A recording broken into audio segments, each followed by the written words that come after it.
a guy named Darren McCarty on our side. Woodward Sports. What up, though, everybody? It is Chris Platte. We are back for another Woodward basketball. Shout out to Spencer for staying overtime to help set up the stream. Shout out to you. Kool-Aid will be here. Jeff will be here. The three of us will be holding it down. But till now, you got me right as tip-off starts. Like I said, Kool-Aid and Jeff will be joining us shortly. See you, Spencer. Get a shout out to Spencer for helping set up the stream. Look, I'm excited for this game, man. This is a get-back. This is a get-back. This is a get-right game for the Pistons. You came in and you had a winning streak on the line, and you weren't able to get it done. You just weren't able to get it done. So now you look at Boston, a team that is playing well their last 10 games, and you got to make a statement. You got to get your lick back. I'm looking for Cade Cunningham to assert himself. I'm looking for Jalen Duren. I'm looking for Easy to step up and apologize for Jaden Ivey. What? I'm looking for that. I'm looking for an Ivy masterclass, Easy. 35 points, 15 assists. Is this thing on? Yeah, we're good. Is mine on? Yeah, yours is on. Apologize. Seriously, what are you thinking of this team so far? I'm very impressed. I still want to see that New York rematch. Mm-hmm. I want to see us against OKC. I'm ready to start facing some big dogs now. Yeah. I'm liking a lot of the numbers. Last year's playoff team wasn't a fluke. I think Cade individually has taken a step. Obviously, Duren's individually taken a step. Stu's one of the best rim defenders in the league. But I'm ready to see how that translates into title contentionship because it still feels like a weird thing to think about or say out loud, you know? Yeah, it's 100%. It's not an easy thing to look at when you have the Pistons because last year they were what? They were a team that was happy to be in the playoffs, you know? And so to go from that to title contention, but when the East is that open and you're the number one seed in the East, by golly, you're there. You're there. By golly. By golly, you're there. By golly. No, I'm looking for Cade and Duren to have good games too because those are two guys that have played well recently, but they've also had some underwhelming games considering them. Cade Cunningham, 18 points, 8 assists. Like, those are just games that you expect better of Cade Cunningham. And so I'm looking for him and Jalen Duren to get back and get going. And Kool-Aid is entering the building. Shout out to Kool-Aid. Tobias gets a bucket. It is 2 apiece. 1 possession for each team, 1 bucket. Jaylen Brown draws the foul on Tobias Harris. That will be the first for Tobias. Jaylen Brown, that's a guy you got to absolutely limit. Derek White, those known Piston killers, all of those guys, you know they're going to step up big time. But Jaylen Brown is the guy that if you cut off the head of the snake, this Boston team just can't really keep up with you. It doesn't have the offense. Yeah, I'm with you. How you feeling about the Celtics? You think they'll sneak in? Yes, I think they have good coaching. I think they have a lot of depth and a lot of talent, chemistry, and people are trying to push that propaganda that Tatum's coming back. So I don't know. I think they're. He should be back by the end of the year, no? Yeah, I think they're a move. I think they're a move away from for sure. Like if they pull off a Dennis Schroeder type move at the deadline, like the Pistons did last year. Yeah. Like they ship a couple seconds, get a rotation guy. I think they're for sure in. But the East is bad enough. Duncan Robinson for 3. Off good. The assist from Cade. Love to see that.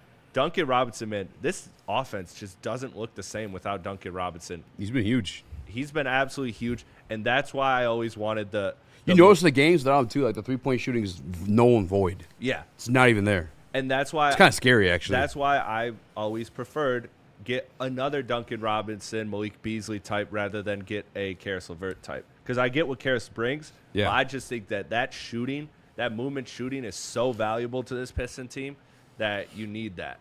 Well, if you keep him, I think you get what Karis brings in Ivy once he finally gets his feet under him. Absolutely. And, yeah, I'm with you. Tobias misses a 3 there. Jalen Walsh, he has played well. Stepped out of bounds there, but he has had some good games for the for the Celtics, recently. Walsh has been great. Shout out to Kool-Aid in the building. Kool-Aid, brother, how you feeling about this team? You getting ready? It's been a while since we've been in studio. I've been ready, man. Been ready for these Detroit Pistons, man. This is a team that, for the last 2 years, is playing like a squad I thought would have played like this 2 years sooner. But seeing them arrive at this point right now and have an opportunity to represent as one of the best teams in all the NBA. Oh, my God, what a shot from Peyton Pritchard. That's the thing about this Boston team, man. They have some tough shot makers, and that's why you can never count them out. Going back to Easy's question, are they a playoff team? I think they are in the Eastern Conference, granted, but I think they are a playoff team. Kool-Aid, do you feel the same about Boston? Well, yeah, they have a good pedigree of players. Obviously with Jason Tatum, that makes them a championship caliber squad. But this is a team where you saw them send 4 people to the All-Star game. 3 of them not Jason Tatum. That to me, it speaks a lot to who they are. And then when you look at the rest of the East, there's a whole lot of the teams that are in peril. That you look at Indiana, their team completely cratered for whatever reason without Tyrese Halliburton. Yeah. So you look at some of these other squads. Their teams have lost their identity when they lost a star. The Celtics, they've lost the star power of Tatum, but they haven't lost necessarily their ability to be considered one of the top 8 to 10 teams in the East. That's a great point because they're playing exactly like the Boston Celtics of last year. You look at it and you think, oh, Tatum's just out this game. You wouldn't even really think that this is a totally different team. Cade pull up 3. Off the screen from Duren. You love to see Cade getting going with the 3-point shot. 18 points last game. I mentioned that at the start of the stream. I think I'm expecting a big bounce back game for Cade in the scoring column. And one of my favorite things to bet on for this team is Cade double-double, Duren double-double, Piston money line. Because when those two handle their business, this team wins flat out. And so I like that tonight. I like what Cade is on as he lobs it to Duren. What a dunk. It's the #1 lob connection in the NBA last year, and this year it's the and they make it look simple. Pick and roll connection. And that was something that Duren said that they set out to be. It's one of the most awesome things is at Media Day, being able to ask these guys, what do they want to accomplish, and being able to track how much of it was BS. And it's pretty crazy to hear Duren talk about things he wants to do this season and seeing him already do it. Say he and Cade, they want to be the #1 pick and roll connection, not just lobs and dunks. Lobs. Yeah. So that's dope. But Celtics, back-to-back threes, man. They take a 14-10 lead that quick. And that's what I mean. Yep. I've said this for a minute. I said I'm not counting out the Boston Celtics as being like a team that you got to 14-12 lead for Celtics. As a team that you got to contend with. You got to have to come and this is never going to be just they don't got Jason Tatum game. It's like they're always going to have players that can go out there and give you a run for your money. And why they're always a sneaky tough matchup for the Pistons, too, is because we talk about it all the time, Kool-Aid, right? This team, Pistons, they get it done in the paint. They get it inside. Boston gets it from the outside. So when they are shooting threes in a flurry and making them, that math just gives them a little bit more leeway, makes the Pistons have to get a little more going offensively. Because right now Boston is shooting hot from the perimeter to start. They have at least 3 threes. I think they have 4. I think 4 of their 5 field goals are threes. I know for sure 3 of them are. So this is a Boston team that's going to come out shooting, and that makes it tough. Look, the Pistons have just as many field goals as Boston, but they are trailing right now. Why? Because 3 is more than 2. So the Pistons, you got to hope that throughout the game that they can kind of wear them down, their legs start falling, and that those shots are no longer going in. But I think that's a particular reason why Boston is tough for Detroit. Yeah, I think #1, even beyond that, I think the 3-pointer I would probably put as a second because they shoot the 3 well, but their defensive intensity, like their ability to kind of play the game the right way on the defensive side, that to me is where I'm kind of looking at where they're able to really make the difference. If the Pistons can't solve their defense, that's where the 3-point shot making the ability of the Celtics becomes something that will bury the Pistons, and not just from a standpoint of blowing them out, but you're talking about in the fourth quarter, those back-breaking threes. Yes. So the Pistons, you don't want to get yourself into a position to where you're fighting back and forth with this team, because when you get into the fourth quarter, their defense, I believe in, you think about this. What's easier to replace, Jason Tatum's offense or defense, or which one is easier to make up for when you think about the makeup of this Boston Celtics team? And that's the whole point of it. Like, their defense to me is still going to be one of the better defensive teams especially in spurts, especially situationally in this Eastern Conference. And that to me is where I'm like, you know what?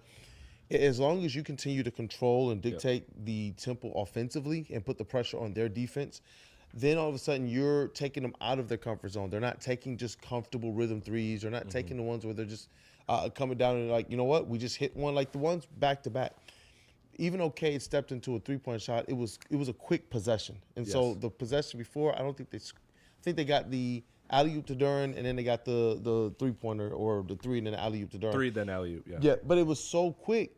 It didn't really put any pressure on their defense in terms of like coming down. Like old Pistons would come down, they would make sure they used 20 seconds of the 24 shot clock. So that's what I'm going to be looking at as it relates to the Pistons. See how they counteract this Boston Celtics ability to shoot the three-pointer. You see that right there. Yep. In their last 13 games, they are 10-3, 121 points per game, shooting 49% from the floor, 40 from three.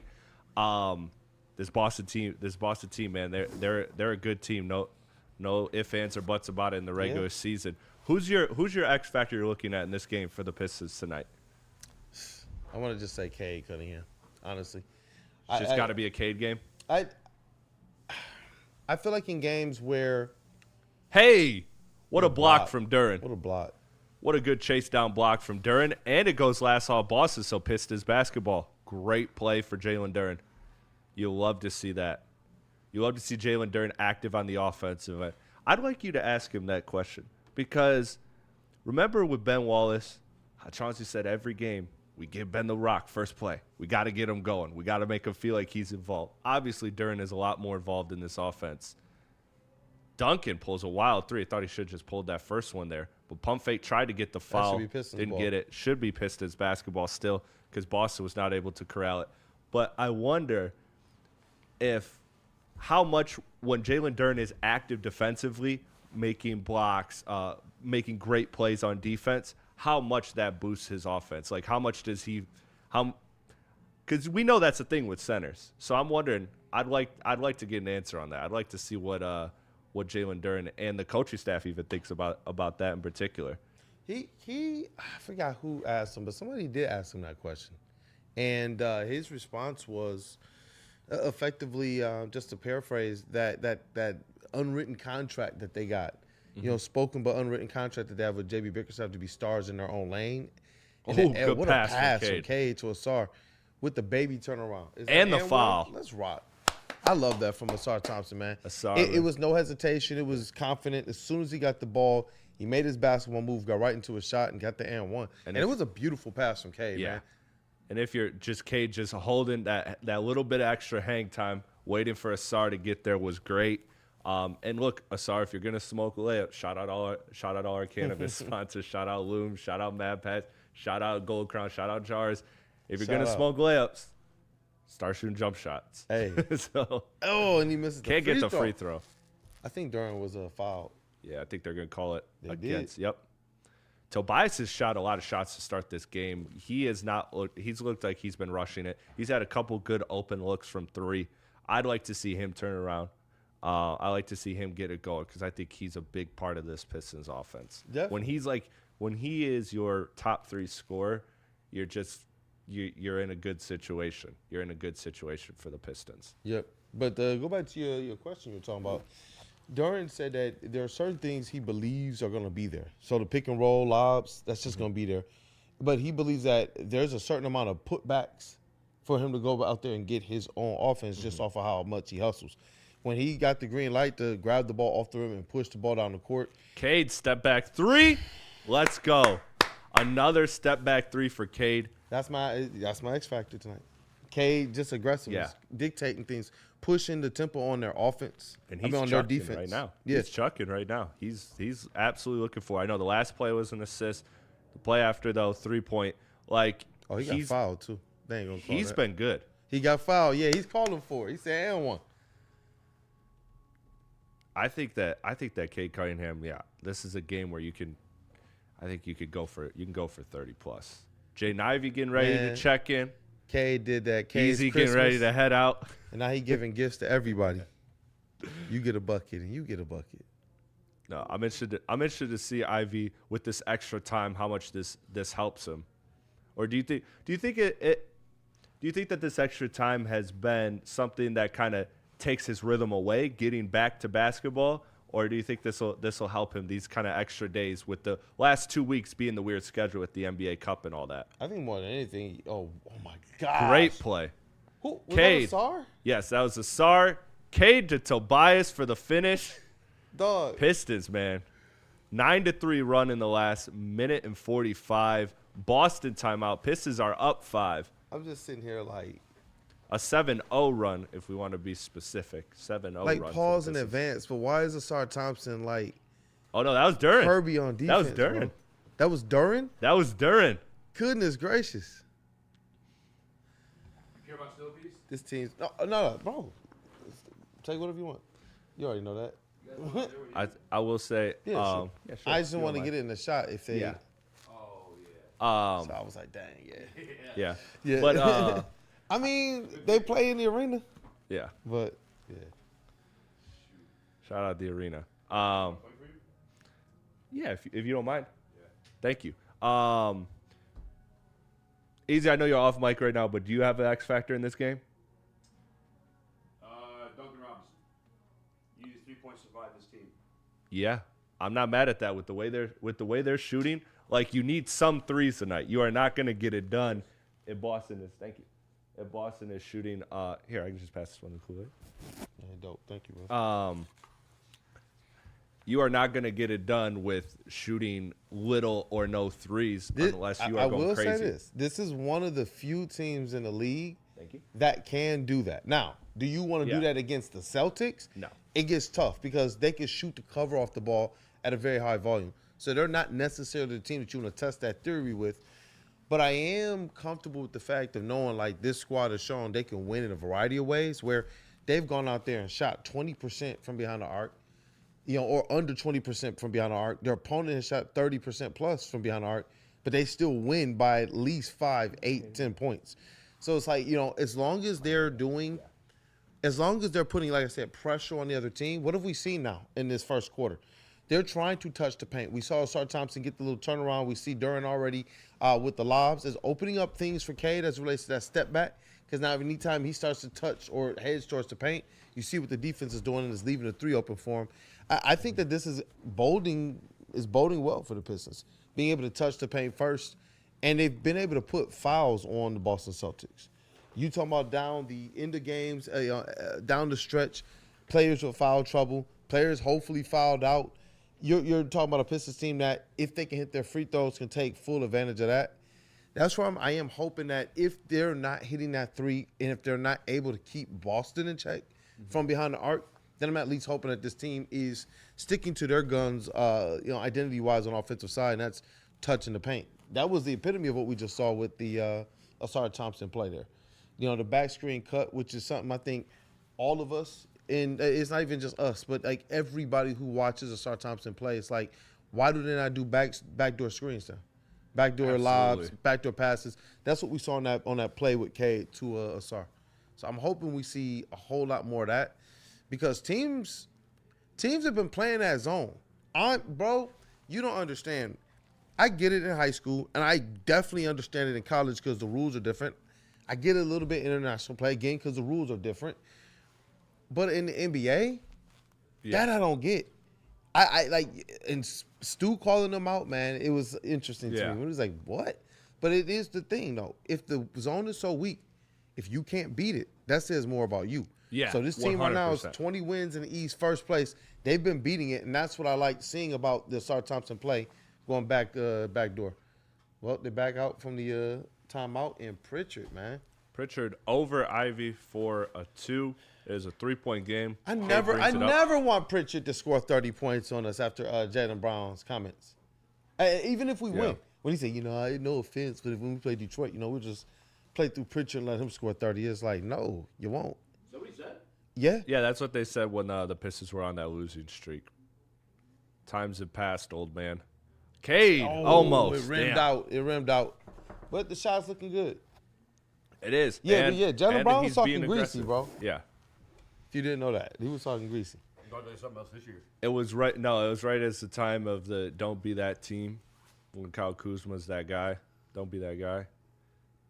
I feel Looks like they're for attacking whatever reason, Ivy it was at the again. beginning of last offseason. Ivy, good defense there. That's a tough shot. Look, both those shots, 2 for 2 on Ivy, but they were both tough shots. Anthony Simons and Payne Pritchard are tough shot makers, though. That's the thing about this Boston Celtic team is they have good shot making. Pistons are forcing them to have to make tough shots, though, and you will lose a game if you have to take tough shots the whole game. Like the Pistons have to, and it's what they're learning, is keeping that intensity the entire game defensively. Like teams are going to do that.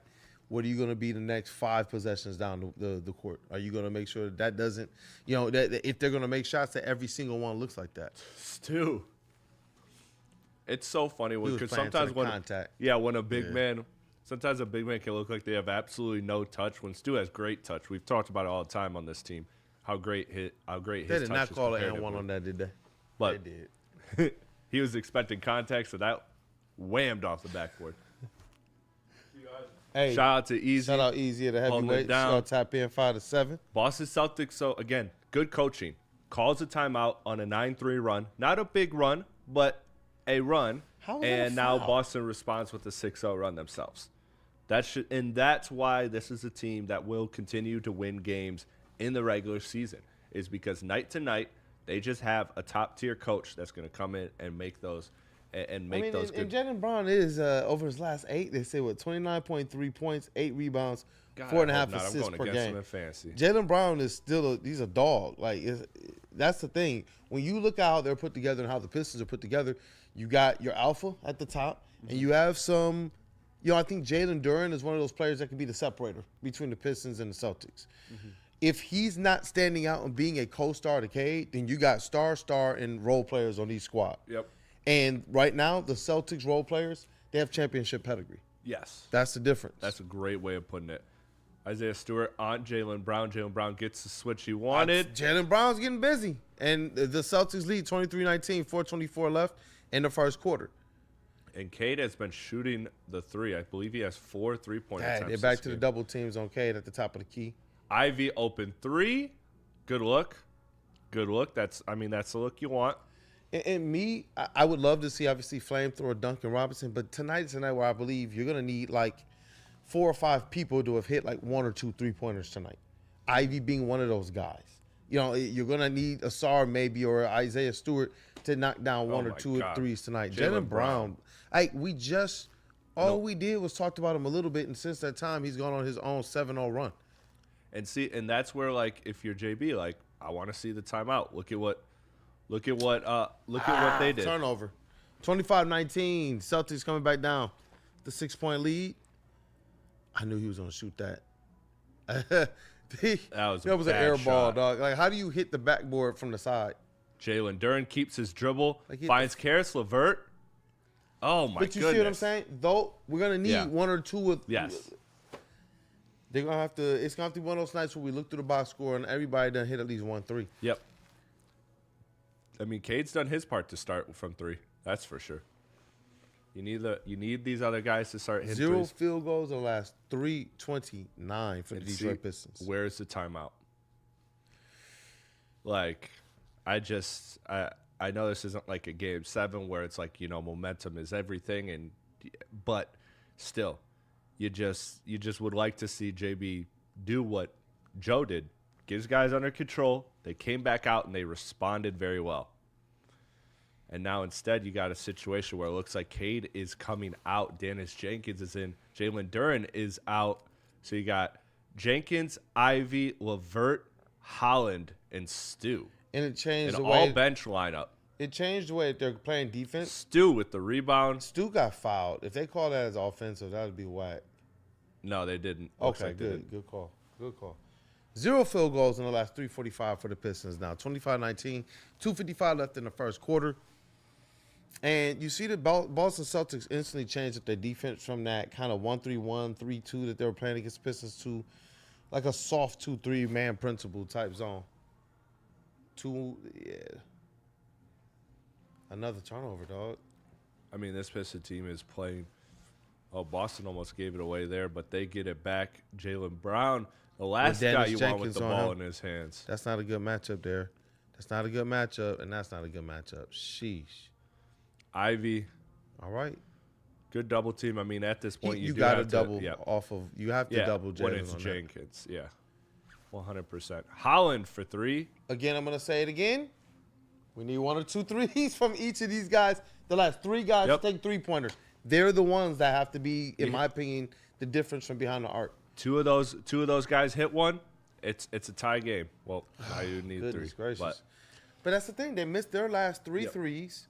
Boston hit one, and now all of a sudden it's a 14-0 run. and Over the now last JB 4, calls a 50. timeout. I would have been a bit more proactive on that timeout. If I was pulling out Cade Cunningham, that's what I would have taken the timeout. I would have did that to settle the team for the new guys going in. Now it's 28-19, 2:47 left in the first. I would have called the timeout then. Why? Because I understand having Cade on the court. He's kind of in a rhythm right now. The offense was playing pretty well. You just missed a couple shots. You're not going to call it, you know what, oh, we got to settle things down. Hey, Cade, we got to – I can understand that early in the first quarter. Yeah. But if you're going with no Cade, no Duren, you know, you're bringing in Dennis Jenkins to run a point, I would have been like, hey, let's settle things down. You know, if we don't go in here and play the right way, then this league can get up very, very quickly against a squad that still has championship pedigree. And, yeah, you look at this right here, man. That is a huge mismatch right there between Jaylen Brown and Great read by Dennis. Ivy. Great read by Ivy, though. And, honestly, Jaylen Brown shot to him, but he was completely prepared for it. Yeah, it's the right defensive look. Yep. And honestly, the swing defense, it got there just a tad too late.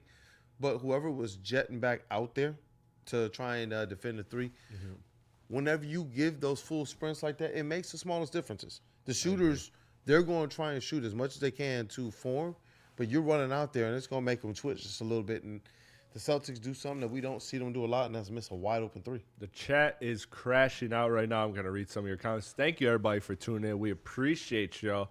Listen, the Pistons haven't been scoring, but you know what has been happening during this run? The numbers have been running up. So shout out to everybody in here. Shout out to everybody in here, hoping the Pistons turn this one around.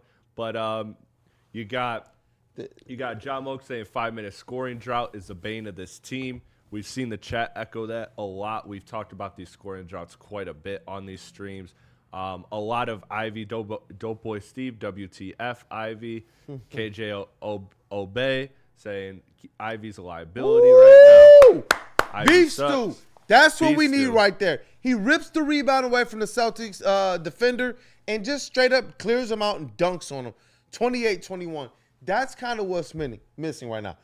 It's not just touching the paint. It's the physicality and like the attitude in which you do it. It's just not there right now. And I think that makes a difference when you playing a team like the Boston Celtics where everything's going to be physical. Everything is going to be physical. They're going to try hard on everything. And to dunk it, too. Yeah, I love it. But that's the thing. Like, this is one of those games where old Ron Holland enters the game and you would be able to clearly see there's a difference between his energy. Like, they're going to have to pick up that kind of ferocity, that tenacity that we always see Stu play with. Ooh. They're going to have to get there. Now, we see them picking it up a little bit. That's what it's going to take. The Boston Celtics, they lost a great player in Jason Tatum. We all know that. They didn't lose their whole team. That's the thing. So it's like, you can't come out here playing the way that they are. The Pistons have not valued the possessions. They've had some silly turnovers. They're not hitting their wide open threes. They've missed some free throws, right? We've seen the Boston Celtics be able to go and get some second chance points. We've seen the Boston Celtics go and do what? Score off of the Pistons turnovers. So all of the things that we've seen be recipes for the Detroit Pistons winning games, they're not really doing that during this stretch where the Boston Celtics are smacking them over the last 6 or 7 minutes of this first quarter. 28-21, 126 left in the first. Oh, my God, they called that foul. Look, these guys are good at getting fouls, man. Yeah. Pritchard, Jaylen Brown, Anthony Simons is a slept-on addition that they did in the offseason. I think one of my friends gave me this mock trade, and I would hate it for the Pistons because I think it really actually helps the Boston Celtics. Would be if you swap Simons for Claxton, just get them another big in there. Makes so much sense. I like Cade. Cade's been awesome for them, but yeah, it makes too much sense. Makes too much sense. Let them go put up 1 million points on Brooklyn while they tank. And Claxton is a player that I think can play useful minutes. Right now, Dance Jenkins brings the ball up the court, gives it to LeVert. Let's see the kind of actions they run. Duncan Robinson. Dish in the corner to Ron. There we go. 3 from Ron. We're going to need that. That's one guy off the board. That's one guy. Check. No, but Ron is one of the guys I need 2 from. All right, now you're getting greedy. Now you're getting greedy. Now you're getting Look, greedy. Asar won. All right. Simon's miss. Pistons trying to corral it. Go, Ron. Stu. But that's what I'm saying. They held him to what? 1 shot on that. But it's going to take that ferocity. How difficult? Did you see how difficult they made that? There's a Derek White block. Yeah. Did you see how difficult the Celtics made the defensive rebound? Usually defensive rebounds are, oh, that's mine, and then you're down the court. Instead, they're literally bodying up the Pistons, trying to make sure they get a second chance point. That's why I said, like, the Pistons are going to have to bring a different level of tenacity, a different level of grit. If they're coming out here just thinking, oh, you know what, this is a Charlotte Hornets on a random Thursday night, you know, stuff is sweet tonight. It's not sweet right now. Like, Boston is trying to punch you in your face. They're not playing. Like, this is not like, you know, hey. Like, yo, they will break your nose. You got to play the game. And that's why out of our dogs, who have we seen look the most grizzled now over the last 6 to 7 minutes? Isaiah Stewart has stood out. Ron Holland's play just on a defensive rebound stood out. They're going to have to get to that point. All of this other stuff, because I think this is a team that's going to be prone to mistakes. We've seen them now through 20-something games. They're going to make their mistakes. They're going to have their turnovers. What they cannot compromise is this. They've looked, I'm not going to say soft or weak, but they've looked kind of complacent in this first quarter at times. I don't care if you're missing shots. Your identity should not be gone. I shouldn't be able to look and say, yo, where's their physicality? Or, yo, they're getting pushed off their spots really easily. That type of stuff shouldn't be what we're seeing. Like the Celtics just waltzing into the lane and picking up easy fouls and getting easy shots. That shouldn't be. Did Simons get another He foul got another call? one, dog. Man, he has just been brutal. He has been brutal with this team. Just being able to draw fouls, and that might be Stu's second. Excuse me. You gotta get him out of there for his last 25 seconds. Yeah, can't risk that third one, especially with the way he's been playing. You know, and again, not saying that Duran's been playing bad, but Stu has stood out tonight so far. Look at him walking in with the championship belt. Pistons down 5, 25 seconds, so you hope for a stop and a bucket to make it a one-possession game at the end of first quarter. Look, I mean, this team has been down 20-plus to the Celtics and come back and won, so I don't think it's time to panic yet. I think their offense has been out of sync, and I think that Boston has shot the three very, very well, and I think that those two things are going to flip. Those two things are going to trend towards what is the average, what is the mean for them. This Pistons defense is going to get better, and the offense is going to hit more shots, and the Celtics offense is going to theoretically stop making threes. Derek White gives you one there, gives you a triple there. So Celtics up 8 with 12 seconds left. And what's backbreaking about that is 5 for 11. Yeah, what's backbreaking about that is the Pistons looked much better over the last couple minutes, and it doesn't even matter. They had opportunity, like you said, to cut this thing down to one basket, and instead it's 8. Like, they had a chance to cut this thing down to 3, and instead they go into the second quarter down 8 to the Boston Celtics. And Cade just looks annoyed. Now, this is what I know. Shout out to the Cunningham family. Mm-hmm. We got to go to a Cade Christmas at his second quarter intermission. That looked awesome. That was dope. And I'm gonna do a stream where we actually talk about it. I got some, behind the scenes footage and everything. Cade, what Detroit families, man, right in the middle of downtown Detroit, giving away everything from toys to bikes to games to books. And then he also had a sit-down dinner with the families, man, where he got to go around with all the different families. And, you can tell that he cares about this stuff so much so that, Detroit, in everything that it means for the restore, he hates the Boston Celtics, bro. He wants to beat them every single time. You know what Cade's last game, the team he last played before he had that surgery and got shut down for the season? It was the Celtics. And I got to actually talk to his brother that night, and he said, dog, like, Cade only had 4 points, and he was like, bro, he did not want to come out of this game. He wanted to at least if he was going to have this surgery, be able to play the Boston Celtics one more time. And, one of the questions I want to ask him is just, where is this passion against the Celtics coming from? But part of it I've come to realize and know is he takes this stuff so seriously, dog. Like the whole notion of the restore, Detroit, the bad boys, going up to the wall and saying, who got the most of these like all-star patches up here? And Zeke? Yeah, okay. Taking the number 2 off the rafters. You know what I mean? Yeah. Like I like the fact that he personifies this because I think you have to believe that way in Detroit to make sure that you also kind of play that way too. Have that little edge, have that grit.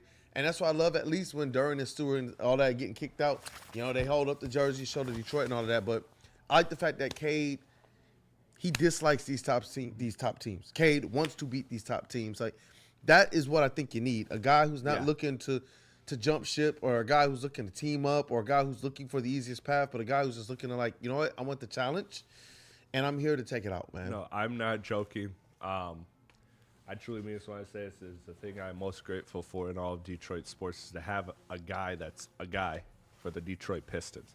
Grew up a Pistons fan. And what?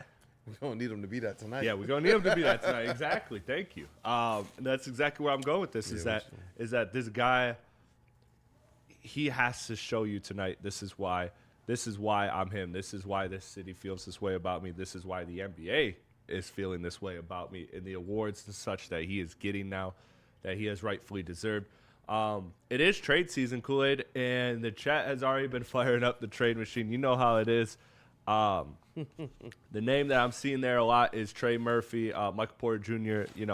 We know the names that the Pistons have been linked to. The Trey Murphys, the Herb Jones, the Lloyd Marketins, Jaren Jackson Jr., and once upon a time, Anthony Davis. Like, this Piston team has been linked to a lot of moves. Is there someone out there that you're interested in? Trey Murphy. Yeah. In terms of like the ultimate equilibrium, is Trey Murphy. Anthony Davis is intriguing just because if he can play, I don't even need him for the regular season. You telling me he can play at least 3 games per playoff round? Done deal. Done. Like wow. Seriously, you're talking about a guy defensively and offensively is still one of your top players in the NBA. You're talking about, I need 1 playoff run from you with a superstar ascending Cade and an all-star ascending Jalen. Great pass from Cade. Great finish from Duncan. Man, look, we talk about finishing a lot on this team. I want you to keep cooking on the Anthony Davis. But Duncan Robinson, I mean, he finishes some difficult layups, man. That is a very underrated part of his game. He's crafty. He knows exactly how to get to the basket. That's something that JB Bickerstaff talked about too. His ability, JB Bickerstaff, that he and also a ball knower. Having the ability to dribble, drive a little bit. They're not just stationary shooters and standstill guys. But I'm not pushing for Anthony because that's a huge undertaking, contract wise, health wise, the future of your team wise, and you work too hard to get to this point of not just stability, but having what your stability is supposed to be actually being the reason why you're the number 1 team in the East. That's a perfect crossing of the paths. So when you get to there, that's why I can understand JB Bickerstaff and Trajan Lane saying things like, you know what, we want to let these guys have an opportunity to X, Y, and Z because they're not at the point where you put a cap on them. Some of these guys are still waiting for their second contract. Who are they going to be? Think about how quickly things changed for Duran. Who was giving Duran a max before the season? Nobody. Not even the Pistons. No. Like, that's what I'm saying. So you come to this point, and it's just a little bit different. We'll just have him come up here. What's that? We'll just have him come up here. Oh, yeah. What up, though, Jeff in the building. Hey, bro, just bring a chair up here with the stick mic. Yeah, do you know how to turn on the stick mic in there? Yeah, I'll find it. Okay. Yeah. Just join us up here, man. Shout out to Jeff in the building. Another ball knower joining the stream. Cade Cunningham has been off to a pretty good start. Turnover there, but other than that, he's been to a good start. Oh, tries to get it back. Golly. Doesn't. And it looks like they're giving that an and one. Wow. I didn't think he got him. I thought he missed him. I did too. 38-27 though, 11:07. Yo, they flipped that quickly, just a minute into the second quarter. Yeah. And that's what I mean. Absolutely. That's what I mean. And you know what? I agree with this, man. I agree with this. I see some people in the chat. They believe that the core, Aaron in the chat, to keep the core together, we have all of our picks. Use those, not our young guys. And it's going to take some young guys. You know, if you want to trade Murphy, it's going to take probably a young guy or a vet or two. So but no and one there. No and one there. They're not going to get at the Cade. If we do, then we – oh, my gosh. Like, goodness gracious. Oh, we got the food over there too, Jeff. Yeah. Go ahead and help yourself. Yeah, slide in the middle here. Go ahead. Shout out to Jeff, man, the TD that makes everything happen. I took a job tonight though. I had to start the stream early, but shout out to Jeff, man. Jeff holding it down in the booth, doing a lot of dope work. And might I add, a very successful rage baiter in the Woodward Sports group chat. The way he gets the golf guys going. So shout out to Jeff, man. But shout out Jeff. But I do, man. I like Trey Murphy. I feel like that would be one of the ones where you can make a move to better your team without having to gut your team. Yeah. You know, but if you believe that you're getting a playoff ready Anthony Davis, that's your team's best opportunity to win literally, I know it sounds weird, but a championship this year. You're talking about putting together probably the best three-man rotation in the East at the very least. Absolutely. That's what I mean. If you keeping Duncan Robinson, you're keeping your specialists. And you have two of the top 3 players in the East? Who's better than Anthony Davis in the East other than Giannis? I think that and you got to think about it, like all 3 of them can run the pick and roll as the ball handler. Yeah. That's what I'm saying. Like, that's just silly. I don't think that is something likely. It's just hypothetical. Yeah, I believe Trey Murphy is one that's much more likely because 100%. You wouldn't have to give up as much, and that's somebody who, if there's anything contractually, you're kind of cool with it. It's Trey Murphy. You're cool with it. Yeah. So. I see Spinmo Chin in the chat said, "No, I'm good on Davis. That's gross." It's like, what part of it's gross? Because if it's money, we talking about 1 year. We talking about 1 year. You give me, he's got 2 years an option. I'm just talking about. I don't care if you give me one great year, this one great playoff run. I don't care what's on the other end of it. That's what I'm saying. Like, no, I hear you. You give me Mickey Mouse in a bubble, Anthony Davis. I hear. We've seen these Detroit sports organizations be too cute and say we want to compete for 7 years. Nah, F that. Punch it in. You got a guy right now. You got an opening right now. I just think to me there is a balance, like you said, Kool-Aid, of a give and take of how much do we want to offer for that short window. And I think that's a conversation that you have to have. That's the tough part. That's why Trey Murphy is a lot more gettable to me. Somebody we see in the chat a lot, I don't like this name, is Michael Porter Jr. Look, he has had a history of injuries. And, look, he's a certified ball stopper. He's a good player. He's a good basketball player, don't get me wrong. But I don't know if he necessarily fits this Piston culture. I get from the outside looking in a player that a 6'10 wing that can rebound and shoot threes. Javonte Green with a 3. Shout out to Javonte Green. Shout out to somebody in the chat was saying put him in earlier. He is in and making impactful minutes, so shout out to him. Pistons are down 5 with 9 minutes left in the second. Dave Tomlin, how does Trey Murphy add any intensity to the Pistons? By averaging 21 points, 6.5 rebounds, and 3.5 assists per game. Shot creation. Yeah, that's a lot of intensity right there. I mean, where would that place him on his team? Second in scoring? Mm-hmm. Yeah. Nobody else is at. Cade is up there. I think Duran is next at, 18 a game? Mm-hmm. So that would put him as second. And guess what? You do not have to do a lot with Trey Murphy. It's just he fits easily into the scheme of what you're trying to do. You look at his per game averages, and I don't know, man. He's shooting nearly 50% from the floor, 36% from behind the arc on 7.4 3-point attempts per game. Yeah, that's a player you want in your squad, man. His effective field goal percentage. He's shot in his career as high as 61% effective field goal percentage. This year he's at 58. So Trey Murphy is somebody, man, that I would absolutely love on this Detroit Pistons team. Absolutely, because I think he's a good. Who's my boy? Levert? Asar? Oh, he's been playing. He gave us some good minutes in the first. Yeah. Gave us some good minutes in the first. Meanwhile, he's supposed to be the defensive guy. And yeah, you're right, bro. Nobody wants him. I mean, he's not in right now, though. He's not in right now, though. So it's fine. Maybe he should be in right now. Hey, I'm with that. I'm with that argument. Jaylen Brown right now. Hey. Well, we're calling out our miss. I don't think Stu's that bad. I want you to look me dead in my eyes and tell me. Actually, no. Look the camera. Look the people in the eyes and tell me that What you is- want Lauri Markkanen over Trey Murphy. What is going on right now? Over Trey Murphy. Wait, Yeah. why are they mad? Like, what That's did your we man, just it's Lauri. What did we just miss? Because we just got like Cade, Ron, with and the technical. Javante pissed off. Like, what did Cade get the tech for though? Because he got to be careful. He's been hot all night already.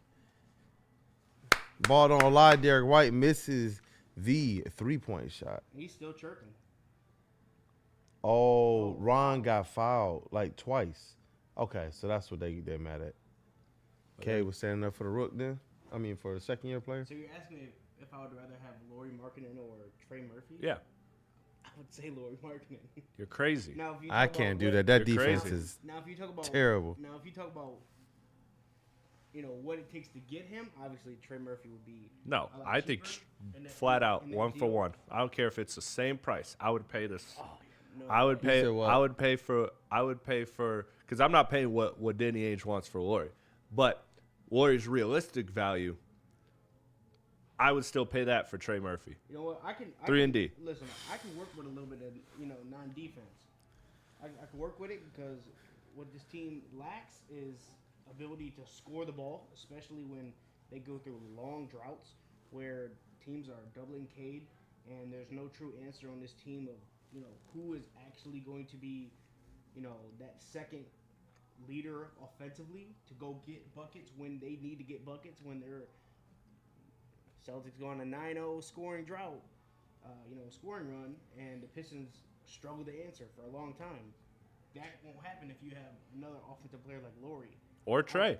I do feel, Trey, like we say, he shoots it pretty well for behind the arc on a high volume. And the one thing I don't want to forget, Cade. Cade against another three-pointer. Did they call an That's and his one third. underneath the basket, or they call a foul on the Pistons? I mean, So the three went counts, out. The 3 counts. But a foul, I think, yeah. on Ron Holland underneath the basket. Hopefully not Stu, because Stu was in Stu that don't trade. need another That one. would have been his third. Oh, then I that's think his it third. was. Unless it was Ron Holland. Cade is feeling it tonight. Yeah, it had to be Stu. But Stu looked like he got pushed through the paint. How did Stu get called for that? I don't like this matchup either. That was good defense, though. It is, but it's like, do we want to keep that on the floor for a long duration of time? But I mean, instead of who? Jalen Brown been cooking everybody who steps up. I don't want Cade on him because then you risk fouls being You know who called. we need out there on? No, just gave us on this Jaden Ivey with the bucket. Let's go, Jaden Ivey. Good defensive. Sar Thompson, essentially, when his contract is up and he wants, up to 25+ million a year, then he needs to be out here guarding the top guys, locking them down. Well, that's where At I least slow remain. him down. I mean, that's- it's impossible to lock him down. Yeah. But slow him down, yes. Well, Absolutely. that's where I remain fair and impartial, because next season I'm gonna have the exact same conversation I had about Jalen Duren with Tassar. Is I'm gonna say, okay, buddy, Ron Holland, your backup, plays pretty well. How many nights are you gonna outperform him? How many nights are you gonna clearly separate yourself from Ron Holland? And that is how much I'm willing to pay you. And Jalen Duren responded well to that bell. And here we are. A little bit different with Asar Thompson. It's a little bit different, 'cause but- he does some things that don't show up in a stat sheet on a nightly basis that nobody else has done. Not even Ron Holland. And he is defending the number ones on a nightly basis. Like, Yeah. his job, you're not gonna lock him down, but that's his job, is to go out there first and foremost and know I got the number one. Yeah. To know I'm switching 1 through 5. And that makes your team better when you have a competent defender like that. Now, on the offensive side, you take what you could take on the offensive side. If he's the type of player that you're seeking to get something consistently offensively, I just think you're shooting yourself in the foot for the benefit that you could get from him as just a fit-in player. I think he is our modern-day Tayshaun Prince. Go out there and give you everything on defense, and on the offensive side, fit in where they need you. Now, do you want to see him become more reliable, someone who can hit 1 out of 3, 1 out of 4 three-pointers? Yeah, definitely you would love to have that. But I feel like he's one of those guys that his effectiveness comes from the fact that he is going to defend those ones every night, and you're going to have, more times than not, guys like Jalen Brunson saying, bro, you're one of those ones. Like, at the end of that playoff series, Jalen Brunson came to him and let him know, like, bro, you're one of the best What I'm saying defenders is, I've ever in a had. situation like this where Jalen Brown has essentially been cooking you for 2 quarters now, He's gonna do that sometimes. Sorry, I've seen Cade cook Jaylen Brown. But what is it? We expect Cade to get those. But I expect Jaylen Brown to do that too. Exactly, but when you're essentially going to pay Asar Thompson as a defensive guy, when I need you to go out there and be like, all right, coach, I got it. Like, let me go out here. He does that though. It's just. But now it's like. What I'm saying is this: Dyson Daniels. Would you pay Dyson Daniels a bag as a defender? Dyson Daniels, yes. But Cade cooks that man. But listen, he gives. But what he Great gives, point. what Asar hasn't given, is effort. Oh, you can't say that. You can't. You can't say that. No. You can't say Asar. that. You can't. Asar's name is effort. Yeah. Get up there 30 plus. Asar's name is effort. I've only seen Cade cook Dyson Daniels. Yeah. That's all I've That's ever it. seen. But That's the Cade list. Cunningham. But He's Jaylen Brown literally has a But how many times championship. have we seen- how many Jaylen times Brown- have we seen Dyson Daniels get a good strip on Cade or get a good strip on someone You're else? being too hard on the guy. I think you're you're being way too hard on the guy. Come And on. also- Especially when I'm seeing Ron Holland outperform you for these last 2 weeks. I'm not seeing Ron Holland outperform, Yeah. so I don't think I'm you not understand. seeing- Ron I'm is not not seeing guarding that. the players that to the Not seeing usage that rate. prescription yeah. Man, we should, man. The prescription's still valid. The prescription is still valid. All right. Just making sure. Just Oh, making your sure. mic? Like, Your is- mic on? Let me see this. Let me see it. No, I think it is. Oh, make sure it's unmuted on Oh. the thing. They say it might be a. Ron Holland, all the way. I mean, he ran the floor. He ran the floor, Jeff. He didn't do anything wonderful. Like, all he did was get a fast break. He didn't cause the fast break. Look, and your point about Asar, because to sum it up for those that may still have not- missed it, because Mike was muted. When did he go out in the first quarter? I was driving, so I couldn't. Asar went out in the what time did Asar go We're out? still seeing Jaylen Brown cook the Pistons, and we still seeing. Jaylen, bro. But how in many the last times has 8 it been games, Asar? Jaylen Brown has averaged nearly. Why is Jalen Duren and Tobias Harris on their way to the scorer's table to check in? I still What's don't see Jaylen Asar Brown's Thompson checking into the points game. per game? Oof. What's Jaylen Brown's, and it's 43-43 Silent by the way. backboard. 6 That was minutes tough. left in the second quarter. What's Jaylen Brown's points per game in the last 8 games? He 30. He averaging 30. We know that. 30. But we know he's that type of He player. just cooks. Yeah. See, get him in the He dang cooks. game. That's I'm what he just saying, does. I mean, Asar, he's been out for a whole quarter essentially. Yeah, and so what are you blaming him for? He's been out. Like, I'm blaming him for not being on the court. That's JB Bickerstaff's fault, bro. If Cade Cunningham is out there for 35 plus minutes a game, you mean to tell me you can't have Asar out there for 28 to 32? let me check if he's in foul trouble or something. Let me see. I think it's just they Or play it could be the 13 rotation, deep. Yeah, Yeah. it's also that too. And I you know get that it, that rotation shrinks in the second half. Yeah, I get it, but right now you're getting cooked by one guy. This 45 to 43, bro. Two It's been a couple guys. Two guys. I mean, Jalen Brown and But Peyton Pritchard. It's not cooked if they're only beating you by 2 though.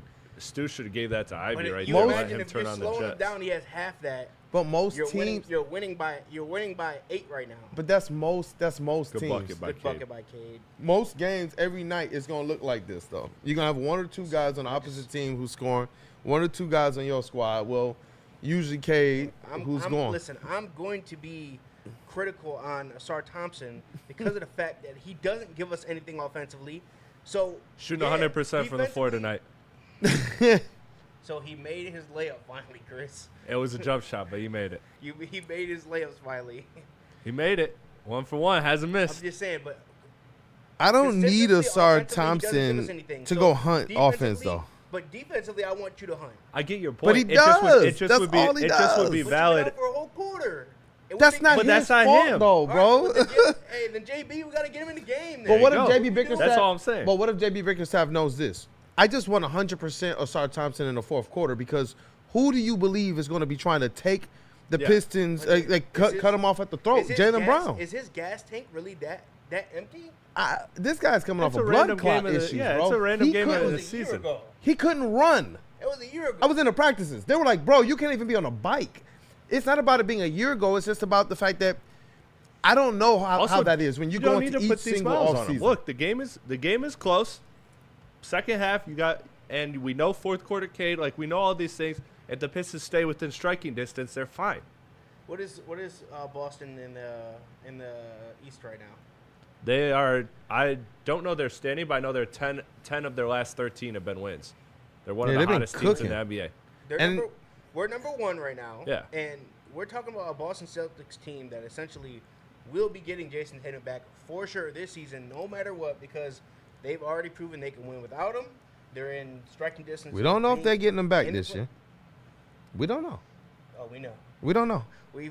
If you've seen the videos, He's been pushing. He's Third in the he's East, getting ready. Boston Celtics, by the way. Third in the East. So they're third in the East. I pegged the Boston Celtics to be a top 4 team in the East before the season started. I did not believe that they were going to be a team whose identity was going to change just because I got both Jason those Tatum guys on wasn't there. fantasy. Keep it clean.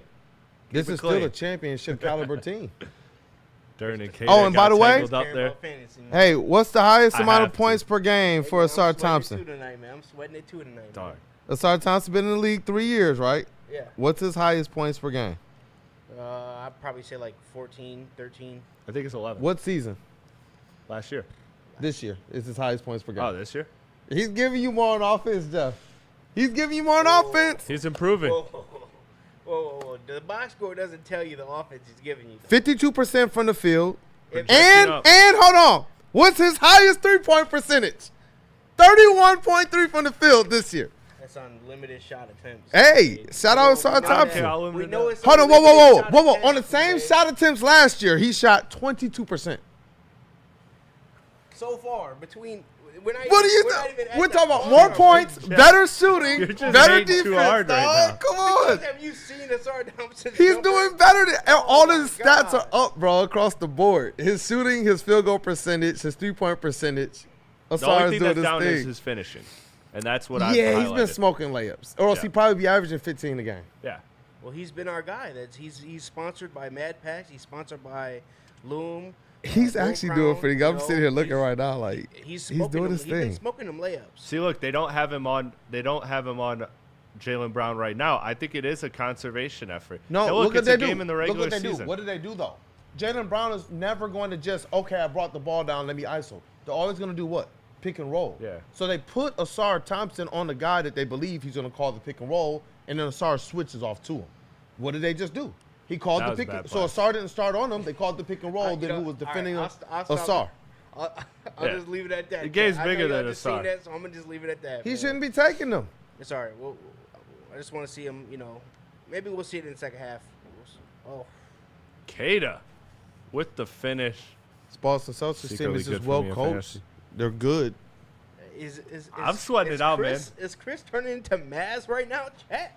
Dude, no. Is he this, rooting for I another have team? to. No, I'll never root for another team. I just have to make this playoffs this year. There's been a lot of slander on the commissioner's name because I missed it the last 2 years. Let's go, Ivy. Jaden, there we go. You know why? Because each year I had to draft damn Big Trae three Young. from Jay and Ivy. Trae Young is the worst. 49-51, to, Boston or- Had to. Celtics Why lead. you have to? I had the 221. 11th pick.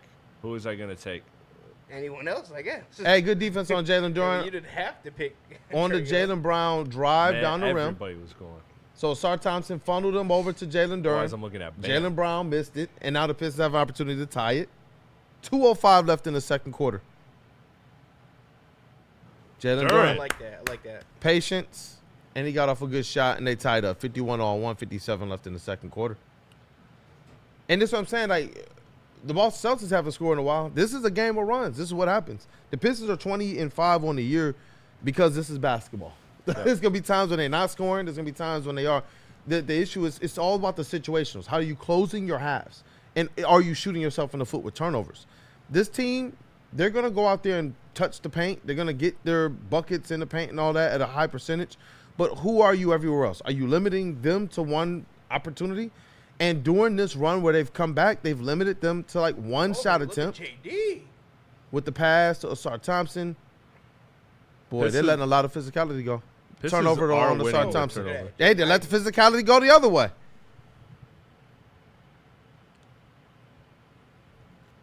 Cook. Good Let patience. him Good cook. patience. Good patience. There we Good go. patience from Jalen Durant. Spins into the middle, passes it off with the dump pass to the drop pass to Tobias Harris, who gets fouled. Pistons get an opportunity to take the lead back now. 5 turnovers for the Pistons so far, and how many are we looking at for the Celtics? And like For the 3 of those Celtics, came in a 4. cluster in the middle Yep. and like towards the end of the first quarter. Well, last third of the first quarter? So Kool-Aid, what you're saying is you basically want Joe Dumars to do us a favor and set some things right. You can't set it right completely because we missed out on a top. Oh, Joe all-time Dumars is always player. he's good with me. He So- got us a championship. Do you want him to set it right and give us Trey Murphy? You know, Yeah.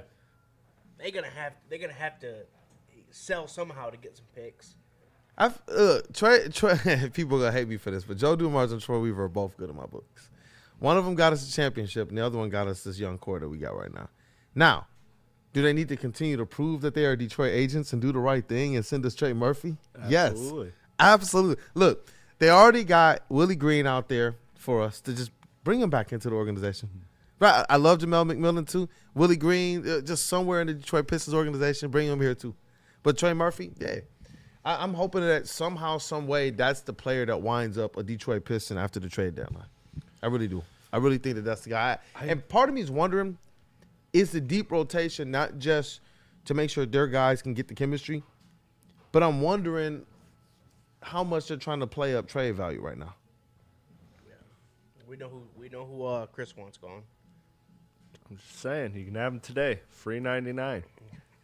$3.99 is crazy. Free 99. You have to give me Yeah. something. Take home today. You have to give me something. I can't give you for the free Christmas sale. Christmas sale. Get them for the holidays.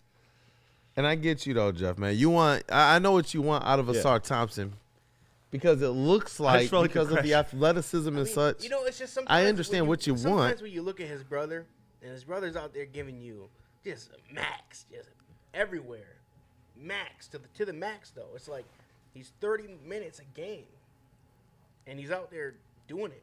But what are the You know what I'm stats? saying? When you So, look at their I stats, just they wanna are eerily see Asar similar. Reach up there. But I don't even know what that means. They're different types of players, but when you look at their stats, they're similar, and you see where Asar is leading statistically. It's in the defensive stats, and so it's like that's just what they are, you know. And Amon has to find a way to make sure he can give his team all that he can without getting into crash out foul trouble and such. Did you Which highlight? Sometimes I want Asar to do that. But he does get there Just, sometimes. just sometimes I just want him to show a little bit of intent. Did you? He always shows him the intensity thing. I will always push back on. That's the only way I see that boy play. Yeah, that was crazy. Rando Small said Kool-Aid. Who or what Hey, get shout you out Rando. Murphy? Did you? I think that's. I don't know what the I think Pelicans that's want. pretty easy. Yeah.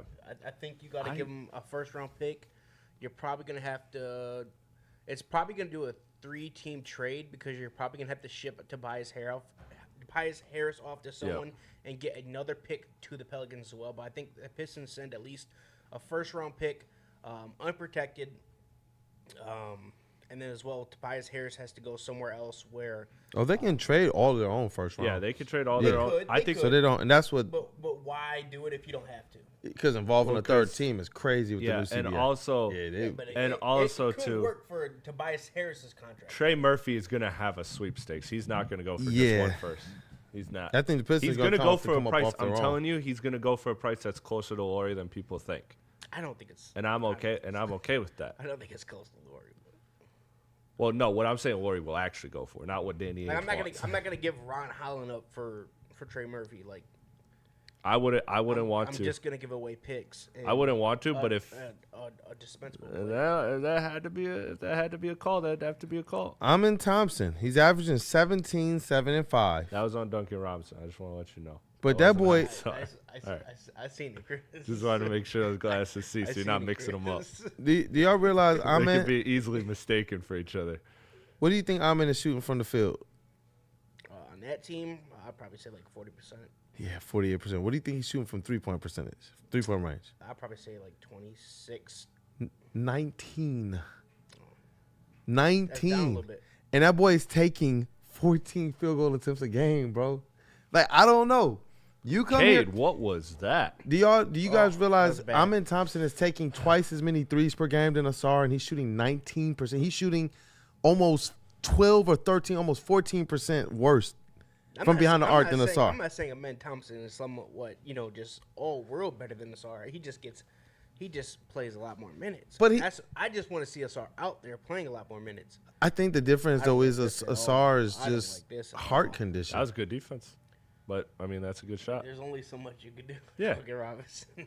But that, again, I think they're making Jalen work for it, and they're going to adjust to the second half. Because, look, this is – at the end of the day, Jeff, this isn't a playoff game. This is a game, yes, you want to win. You want to make a statement. The foul? But at the same time – no foul. This is game what, like 28 of the regular season. Again. Game 29 of the regular season. Like this is a marathon. This thing. And I don't think you want to just. All right, tonight, Jaylen Brown. This random night, we need Asar Thompson to guard him every single play. If it's game 7, that's fine. Right now, look, they're within striking distance. They're fine. Everything is. To me, I just think you're valid. Your crash out is valid if we didn't see him play well against Jalen Brunson in the playoffs last year. Like we saw him on a game where it's like, all right, get that man the whole game. Jalen Brunson balled, but it was never efficient. It was never once not an efficient game out of him. He had to work to get those Jalen points. Brunson told him that, and that's why I brought up the comparison between the two with Asar and Amon because. Amon right now is getting about 10 minutes more minutes per game, 10 minutes more per game than Asar Thompson, and he's taking like twice as many shots as Asar Thompson, but he's shooting terribly. I don't even know how that's happening. Can you imagine if he was doing that with these Pistons? Can you imagine if Asar Thompson right now doubled his shot attempts? He would be averaging 17 points per game as well. But can you imagine if he was doing that and also shooting under 50% from the field, which he's not currently, and also 19% from behind the arc? We would be running Asar Thompson out of town right now. Yeah. Out of town. And that's why I caution a little bit because he's putting up career highs right now offensively in terms of scoring and shooting from the field, 2-point range, 3-point range. Where he needs to pick it up, like we said, is at the rim and free throws. His free throws has taken a step back. Last year he was in the 60s. This year he is approaching mid-50s. So those are the things when you talk about why is Asar sitting at 11 and his brother at 17, Asar could find himself at 17 easily if he just tweaked a couple things. But overall, you talk about that defensive impact. He's a guy that can switch everything. He's a guy that you can, like you said, Platte, and when you highlighted him in the playoffs, his ability to turn up that defensive usage, that's what you need it for. Yep. I think this is going to be a year where you see them maximize what they can do with their lineup. I think they believe in Asar Thompson. They know what he's going to be. So that when you have to turn it up, that right there is what I think that this is all about. What undid them last year? A lack of preservation. Yeah. Your shooter's legs were dead. Cade Cunningham's legs were dead. Your defender's legs were dead. Stu got worn down. got injured by the end of the season, and that was with them trying to do what? Preserve him all year. And so that I think that they're trying to do that a little bit better this year. Last year when they tried to preserve players, it was night and day because the bench wasn't as deep as it is now. Now when they go to preservation mode, like the other night, they had a blowout and the starters didn't even really play. They could roll in the bench who came in and I forget who it was, if it was Duran, who said, no, that's not even really the bench. Like we just got a squad full of dogs. We could just rotate whoever in. Yeah. I think that that's what this squad is trying to get this year in terms of that depth and in terms of make sure that they are much better than being – because you can't go into the season where you say, well, if Stu didn't get hurt, we would have won the playoffs. You don't have that excuse this year. Yep. You have to find a way to do it. Yeah, I think the thing is, too, where does Trajan come from? He comes from what tree? That San Antonio tree. And what did San Antonio do? Even when those players were 26, 27, 28 years old, Pop Load managed them. And look at how long those players were able to last. Tim Duncan, Manu, Parker, still be effective and turn up in playoff times. How many times did they get to playoffs and you're like, man, this team is dead. They made it to finals. They made it to conference finals. They made it a round or two past what you expected. And I think that's just a smart way. I think that's what you're looking at. So to me, Jeff, I think the way you should view Asar this season is how much he progresses offensively, because he's shown you that defensively that in the playoffs he could flip that switch, be 1 of 1, have a high usage for an entire series, and survive. I just feel like he's proved that side to me, and he didn't lose it. Do you think that Ausar lost his defense? No, they're just not using him right now, and to me, I'm okay with that because I'm thinking bigger picture than I was last season. So to me, I'm good with it. I'm chilling. Now, if you want to call out his offensive flaws like I have, that's fair to me. His offensive flaws, it is what it's going to be. I mean, it's For me, I look at it as granular. I don't see his jump shot, especially from 3, getting, significantly better to the point where he goes up to 35%. He's at 31 right now. If he shoots 35% on 4 attempts a game, then we could talk. But he's never going to be a 4-attempt game guy. 3 attempts. You can go to 3. He's never going to be a 3-attempt guy. So then That's not his job. He's not a shooter. But my thing, but why? Good out there. What I'm saying is this: why is it okay for Duncan Robinson to be a feast or famine 3-point shooter and not give you the steals, the blocks, the defense that an Ausar is going to give you? Like, no one else on the team is giving you what Ausar is giving you. Nobody else on the team. And that's what I mean. Just like Isaiah Stewart.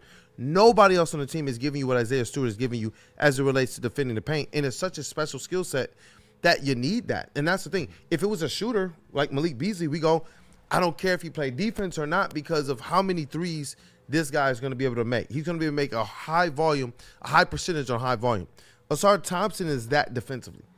He is that defensively. And that's, when you look at those 04 Pistons, I'm glad that we have a player like Ausar Thompson who thinks, at least on the offensive end, more like Tayshaun Prince. Just fit in where you get in. He's not out there demanding the ball. He cuts a lot. And I think you would like Ausar Thompson better if this team had, I would say, more natural facilitators. Ausar Thompson's open a lot, cutting across the back court, making that back cut. How did he score his first bucket today? Cade actually hit him.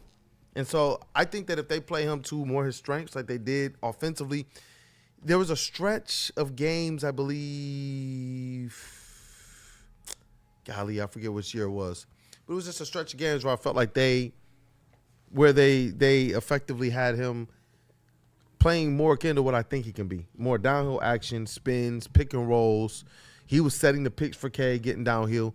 Those are the types of things, if you want to see him be more, inundated in the offense, those are things I think you would see. But I don't think you're ever getting a guy who's just taking the ball and going like straight ISO usage type stuff on the offensive side. That's just not his game. No, but it's not his game, and I'm not going to expect it from him. Yeah. It's different. Like when Ausar was drafted, not only was I already mad at the fact that the Pistons got screwed, but I also was like, at that time, I needed Cade to be surrounded by people who can make him better on the offensive side of the ball. Give him some type of help. There was no shooting in his game. And I just come to the agreement that there would never be shooting in his game. He will never have that. Who? On the opposite Ausar? side, when I see what Ron Holland does, I think Ron Holland does have upside as a scorer, especially as someone who can shoot, because he already has the form and the touch for it. But He just Ron has to Holland get more wouldn't- consistent at it. But Ron Holland would not And be that's able going to. to come. But he just wouldn't be able to do against Jalen Brunson what Ausar Thompson did in the playoffs. Yeah, not to that level, no. And that's what I'm saying. Like, he's a specialist. If Ausar Thompson wasn't a defensive specialist, I would be more in line with your conversation because then you're talking about Stanley Johnson. But because you got a guy who is otherworldly defensively, he is. You take away Ausar's otherworldly defense, and what is he? He's not necessarily finishing the way you want him to at the rim. Like, there are criticisms I levy against Ausar Thompson. It's just I have to measure those things because his scoring went up. It's a career high this year in scoring, field goal percentage, and three-point percentage on the same attempts from last year. That's a guy who's found a way to get better this year. Now, if he was actually hitting his field goal, this is the difference. Amon Thompson hits 80% from the free throw line. Ausar Thompson's hitting 50%. Think about how much more hesitant or less to the rim you're probably going to be if you believe you're going to hurt your team. Right. Yeah. And that does have to improve. That's actually something that that's honestly a non-negotiable because in today's NBA, It should be impossible to shoot 50% from the free throw line. Anywhere near that is absolutely insane. Ron Holland. I don't even want to do this because I like my young boy, but he's only shooting 41% from the field, 26% from three. And that's what I mean. And less points per game, less rebounds per game, less assists per game. It's only 5 less minutes. It's less minutes, though. 27 to 21. And I'm just saying, like, overall, like, when I 7 is low for a starter, but that Yeah. speaks to our theory that they're just load managing. But also, when you put on the tape and you see what Ron Holland does do, like, when you see him scoring, you see, like, okay, that has extreme potential. Because of the fact that he is explosive going to the rim. He does knock down his free throws. And he's starting to put it together where he's starting to be more of a capable shooter. And that's credit to him and Fred Vincent. He does shoot better free throws, but I haven't seen the shooting that I haven't seen. I've seen his shooting is a lot better this year than it was last year. It is. If you seriously look at it, it's better. From the floor overall, he's more confident shooting it. But from what I have to look at the stats, like the confidence thing. Yeah, but stats, you can look at the stats, and stats tell you a part of it, but you also have to look at the tape, and the tape gives you the other part. But if the ball ain't going in, the ball ain't going in. All right, now Asar Thompson's 3-point shot is going in at a higher rate than Ron Holland's. Asar Thompson's field goals are going at a higher rate than Ron Holland's. Are we saying Asar Thompson is a better shooter than Ron Holland? Right now, that's literally what it's saying. Who's That's all I'm saying. No. Who's your guys' key to the second half? Hey, I'm going to still say Cade Cunningham. It's about putting pressure on the Boston Celtics. And every time Cade Cunningham has been the aggressor, that's when I felt like the Pistons have had a good-looking offense, a really good-looking offense. We got RJ Graham in the chat saying, great to see you, Chris. Pistons look out of sync. No chemistry. Need more Jenkins. Jenkins is a guy, that's a guy I like too. I don't like that he's getting kind of squeezed out of this rotation from time to time because but we knew that was going to happen. Oh, yeah, we knew it. But especially with Ivy coming back and they played, somewhat similarly, that same style. No, for sure. But what they do. So, yeah, I mean, he's going to get less minutes. But I'm just especially with everyone healthy, come on. I'm not gonna say who, but there's some minutes that could be there's some minutes that could be reallocated. That's all I'm saying. The other thing with Dennis too is when you put yourself on the map, there's a scouting report, and before they squeezed some of the minutes, he was still getting some of the heavier minutes, but his stats plummeted. Yeah. Teams started playing him a little bit differently. Teams started trying to figure out what is his pet moves, where should we send or bring the double teams. Those things started to affect him a little bit more. Got him out of his comfort zone, and his shooting, actually began to suffer. And so I think J.B. Bickerstaff initially pulls him, lets the minutes crater a little bit to just recenter him because he's a player who went from not a lot of minutes to now you're playing impactful minutes, and now the league is like, oh, Dennis Jenkins, okay, this is a scouting report. I think that's kind of what he's now starting to work his way through. Every young player who puts themselves on the map, that's one of the things that they got to figure out effectively is once the NBA understands what you like to do, once the NBA understands where you like to have your passes, then they instantly try to work to get you out of that comfort zone. And I think Dennis, at every single stop of his basketball career, he's figured that out. And I do believe that once he figures that out more, he's going to be a guy that's right back in there because he's still there. Year in the NBA. As more of a full-time participant. This is basically almost his rookie year because last year he came in only spurts when you really need them. Other than that, he was in the G League. So I mean, it's gonna take time for him to adjust to big league play, especially for a full season.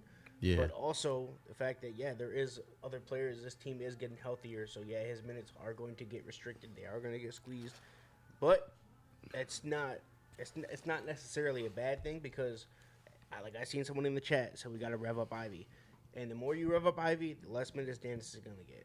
Yeah, but you need Ivy to be revved up.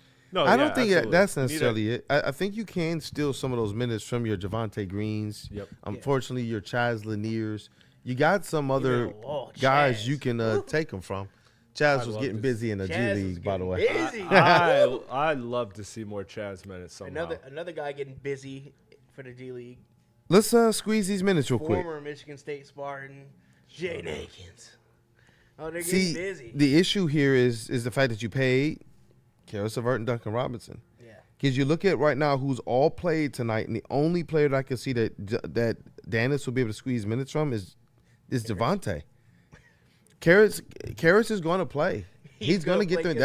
This is one of JB's favorite players on the team. I'm just being for real. Yeah. Like, listen, because let's think about this. Tobias, Duncan, Jalen, Cade, Asar, Isaiah Stewart, Ron Holland, Karis LeVert, Javonte Green, Jaden Ivey, Dennis Jenkins. That's player number 11. And I haven't mentioned Paul Reed, Marcus Sasser, or Chaz Lanier. Yeah. So that's going to be interesting because I do believe that Dennis Jenkins is probably our best, correct me if I'm wrong, our best backup point guard. Yeah. Yeah, right now, yes, Yeah. absolutely. Like our second, like just not even backup, just our second best point guard on the team. Yeah. Absolutely. I agree. And I think there's value in that. And Aaron's makes up go, well, maybe this is a bit of a conspiracy, but I'm kind of with it. The good thing about keeping Jenkins down is that when we give him a real contract, it will be more manageable. Trajan probably doesn't want to pay him, so he doesn't want to play him and keep him as hot as he was earlier this year. No. I don't think it's that cynical, but I do think that that is like kind of part of the factor is that they are looking at him as, look, I expect them to invest in Dennis Jenkins long term. If they're going to, then they're going to play him. That's why I know it's not that. It's not necessarily that. It's a situation where I think it's just adjusting to what's going on. And then this is another thing, too. When you're going to open up minutes for a player, you got to make sure that the guys that you may trade are actually getting the minutes. Tobias or on else, Jalen. what is the value? Jalen with the screen, tough three. Good 57, defense. 55, Cade But you with know- the rebound. What also with Dennis is though with his contract Jeez, is my Tobias. God, what a Smoked smoke another by layup. Tobias. But with his contract, I'm sure Dennis knows this. His agent knows this. Cam Thomas couldn't even get paid last year. Yeah. He couldn't even get paid last year. He was absolutely lighting everyone up. Shout out my fantasy So, team again.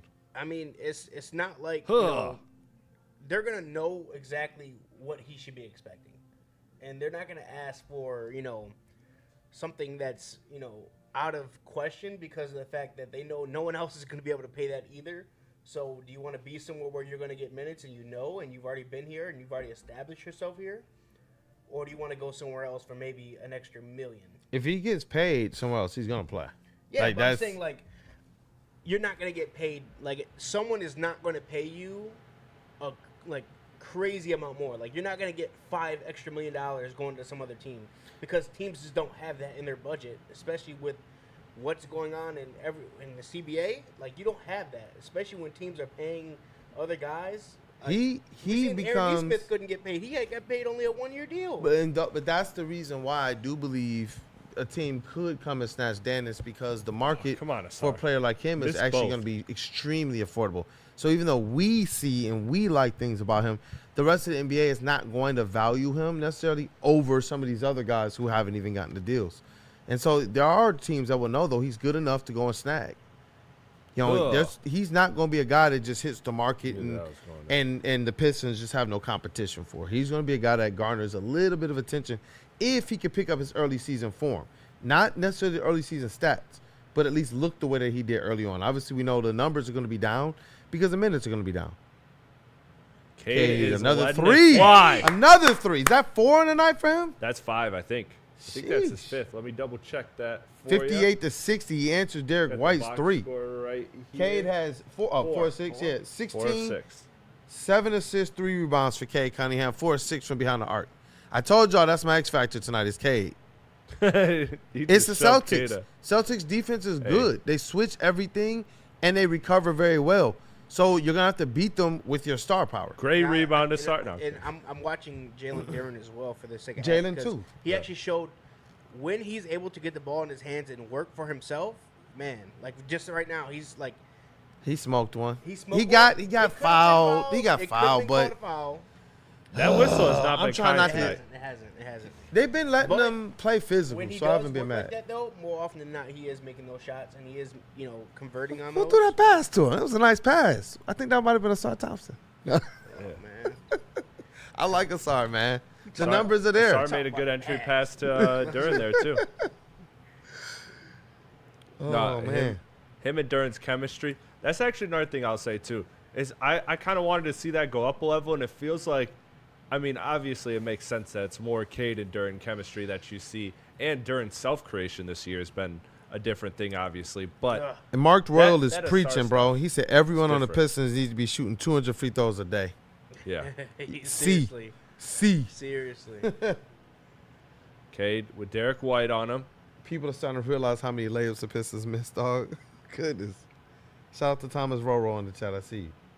Cade gets Tobias wide open. Tobias can't hit. Sorry, tried to get the rebound. Couldn't do it. 58-62. That's not Tobias' spot. 8:52. It's got to be the wings or the, The side. wings or the corner. The wings or corner, yeah. Here's Asar on Jaylen Brown. The matchup you want. Good defense. You see what I'm saying? But It's fine. The aspect of demonstrative But that then you he want, leaves he him like didn't that. necessarily, because he had to. That's the right defensive play. Yeah. He couldn't give up a wide open dunk. They did not call foul, right? Yep. They didn't No call foul, foul, right? No Good foul. job. Boston ball. That's just that whole defensive series was Asar Thompson. Great block for Jaylen. He was the Duran. only one playing defense the whole Shout time. out my fantasy That's team. what I'm talking about. He was the one switching. He was the one getting back into the paint and everything. And then they got Duran down there in the paint too. Shout out to Jalen Duran. Jalen Duran has made a couple nice. Oh my gosh! Then they give him that whack call. They go back to Duncan Robinson. I think they just think Duncan has 6 fouls to give. I think that's the game plan tonight. And one for Jalen Brown off the short jumper. Duncan has 6 fouls to give. Go out there and just play Jaylen Brown. No, he doesn't. Because you're going to need his shooting down the stretch. That wasn't even a foul. Goodness gracious. How many fouls do you have? Let's see. There's got to be at least 3. Jalen Brown has 25 and 3 on the night. But hold on, that might not be accurate. Let me refresh. No, you're at 66. It's accurate. Oh yeah. He misses the free throw, so it stays 64-58. Boston Celtics on top. Asar with the entry-level pass. Duran Duran should have just couldn't. went up with it. Putting it down there with 3 people in the paint is always going to be a turnover. Great defense. Cade. 66-58, 7:59 left in the third quarter. Celtics, Man, man. I like that kid, man. He is good. He is just a good quality. Like, what is fine for Boston? I think Thomas he'll be a very Roro. serviceable big for years to come. Yo, and he did that 2 dribbles from the top of the key, too. It's on some Jalen Duran type stuff. Yeah. He's a beast. He's a dog. That's why I got him Thomas on my team. Roro asks, what is JB doing? Hey, I want to know what he means by that. I want to hear this. People have been very critical of Putting Duncan Robinson on Jaylen People have Brown, been very that's critical what of his people are talking rotation, about. and I think that I don't want to see Duncan Robinson on Jaylen Brown anymore. I'm I think- sorry. I get it, but no, I don't get it. you are 3. Stop. Okay? Just stop. I'm with you now because No, seriously, anybody else? Please because stop. now you're 3.5 quarters. Like you're 2.5 quarters in. Excuse me. So like at this point, yeah. Now it's time to maybe you don't go Asar for now, but maybe you do go Holland. You do go whoever else is in. You look at some other options outside of Duncan Robinson defensively for Jaylen Brown at this point. Yeah. I agree with you. Like I said, first possession of the game, I'm fine with Duncan Robinson. First half, I'm cool with it in a regular season game. But now, this game, you haven't quite been able to take the lead and take momentum against this Boston team. So I need you to make some adjustments now. And I think that's all it is. I think they're playing conservative because they're playing with a very long view this season. And some nights that's going to burn you. When Jaylen Brown is matched up with Duncan Robinson, he just gets to a spot so easy, and it's like almost like effortless for him. So you got to make someone, he has to work for it. Make him work for it. Make him work to get to a spot. And Duncan Robinson on him, it's effortless to get to a spot. Yeah. Absolutely. I'm looking at the chat right now, man. They're mad at Durham. I said Duren, 6 points, 2 rebounds, -12. His plus minus is the worst in the game. That's from KG Obey. It's hard Thomas to get Roro. rebounds in a game like this because of the fact that more often than not that he's switching onto, Yep. someone who shoots the three very well, so he can't leave him and go, collect a board. And the real thing is, if you look at it, what's happening is how they're crashing them in the paint. Yeah, that is a factor too. Having to defend a 3-point shooting team off the switches, but it's just what Boston does. Remember what we said about earlier in the game when was it a SAR? It's either SAR or Cade who went to limit it to 1 shot attempt for the Celtics, but that he had to go and literally battle 2 or 3 people when normally I'd say defensive rebounds are normally just it's almost as easy as a layup for the defensive team. And so in this, you'll notice the Celtics are literally crashing their offensive board. Yep. They're not just getting back on defense. That's going to make it a little bit more difficult for Duren. And two, I mean, they're a good rebounding team themselves, so the Pistons aren't able to feast as much on the second chance points, which is obviously a big factor in Jalen Duren's rebounds. So this has been two straight times against the Celtics where Jalen Duren has not had an impressive performance, and I'm just putting that out there. We'll see how that ages. Cade is my X factor. Back to the basket, Cade. Oh my gosh, I don't see this enough. And they gave him a foul? Yeah. I don't ever want to see another playoff series. I never want to see another playoff series. Clutch time where he doesn't at least have the back to the basket 2 or 3 times in that 5-minute stretch. And who the frick is? Oh my gosh! If it's not Cade again, give the ball to Cade right now. Back to the basket. Are you kidding me? That's what they're trying to do. No, Tobias, give the ball and run away. Foul right there. I'm about to say, give him the ball and run the frick away. They got Hauser on him? It wasn't Pritchard. Shireman or something like that. Yeah. Who? Baylor Shireman. Doesn't matter. What's his name? Shireman. Don't even matter. No, I'm just playing. I know. Goodness gracious. No, every single time, man, Cade has like Pritchard or one of those guys on him, back to the basket right now. That's something that I love. And I think that with the evolution of Cade is you see him always operate from his back being to the basket. Jaylen Brown's able to turn and face up, and I'm hoping that Cade, as his offensive game continues to develop, will eventually be able to face up on those smaller defenders and take them to the basket that way as well. Cade's still at 7 assists. He's looked to be a bit more of a scorer now. That third quarter. That's his third and fourth quarter. That's his mentality. That's his MO. How many times has he just left? So they did not call it, did they? What did they just call? I think they called it on a rebound. On who? I think they got Duren again, dog. Don't get attacked, Duren. No way. I think they got him again. This is not his best night. I'm not going to kill him, though, because he's had a lot of good nights for us this year. But this is not his best night. Yeah, but it's been a stretch of not many good nights. It's been That's fair. several games since let's see. That's fair. I'm not even going – can't even hate on that. They called another foul? Yeah. On who? I'd say over there like this is not a foul. I'd say of the last 6 Jalen. Hey, dog, hold on. What I miss? What I hey, dog. Hold on. He went up to Jaylen Brown like, bro, this is not a foul, dog. He was like touching this man too. Cade is pissed right now. Cade is defending him, isn't he? Yep. Yeah. Yep, he's mad. Cade is out there defending Jaylen Brown, dog. He made him pass it up. Oh, snap. I'm sorry, dog. That was hilarious. If anybody can clip that and tag us, please. Like, because I didn't even realize he wasn't even supposed to be defending him on that play to start. Great. He's going to make it. Oh, my God. My God. Oh, Cade. Oh, we're looking at a Cade Cunningham. Cade, masterclass dog. right now. We are 66-63. Come on, Cade.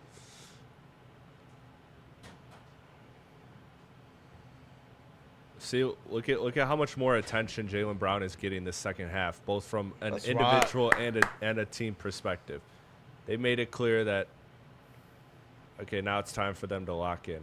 Cade is my X factor. No, give it give it back right to back. him. Give it back to him. Oh, they got Derek White on Cade now. Oh, okay, I like that. I They like switched that.